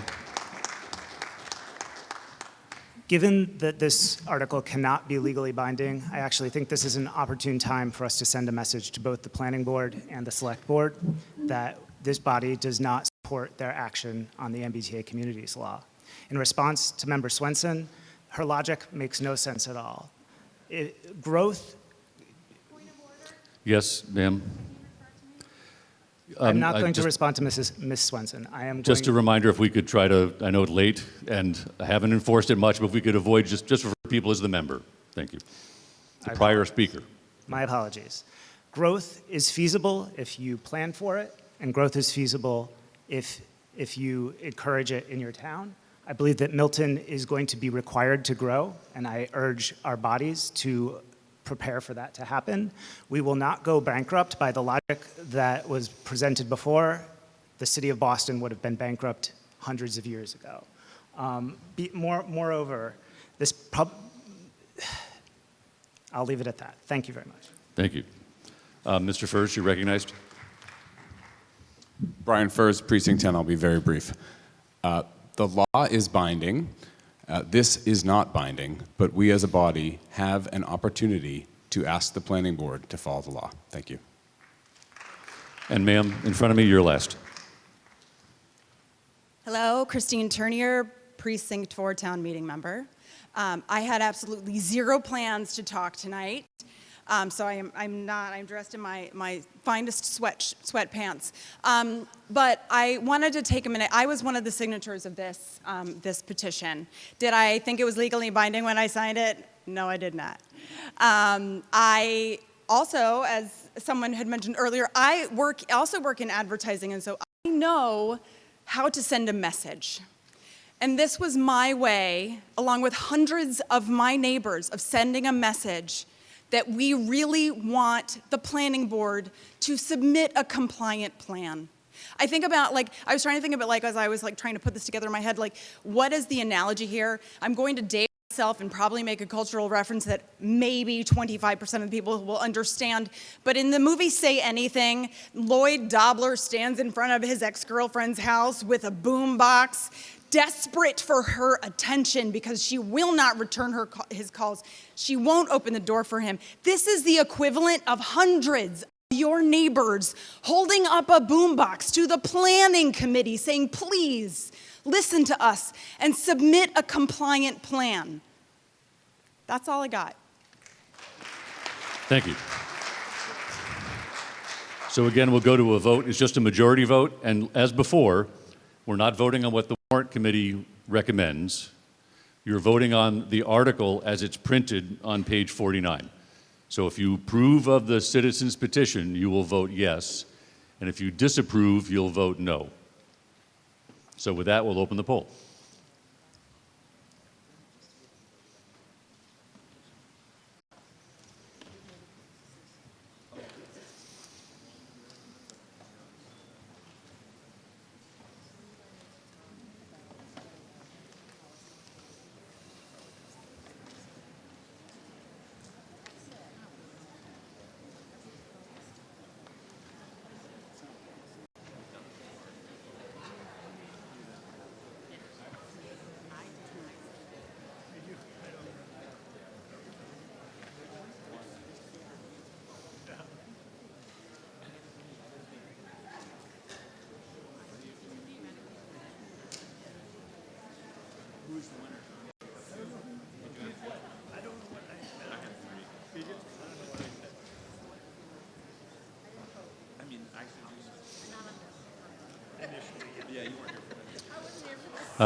The motion carries with a vote of 95 to 74. Pardon? Excuse me, I've had 2 members stand up who want to see a vote tally, and 3 and 4 and 5 and 6, and if you raise hand, 7. So we're going to, Mr. Mallett, if you would put up and scroll through the vote, we'll see the vote tally. And when this is done, after this is done, I'll entertain a motion to dissolve.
That's it. I'll entertain a motion to dissolve. Okay, second. All in favor of dissolving, please signify by saying aye. Opposed, no. Thank you very much, folks.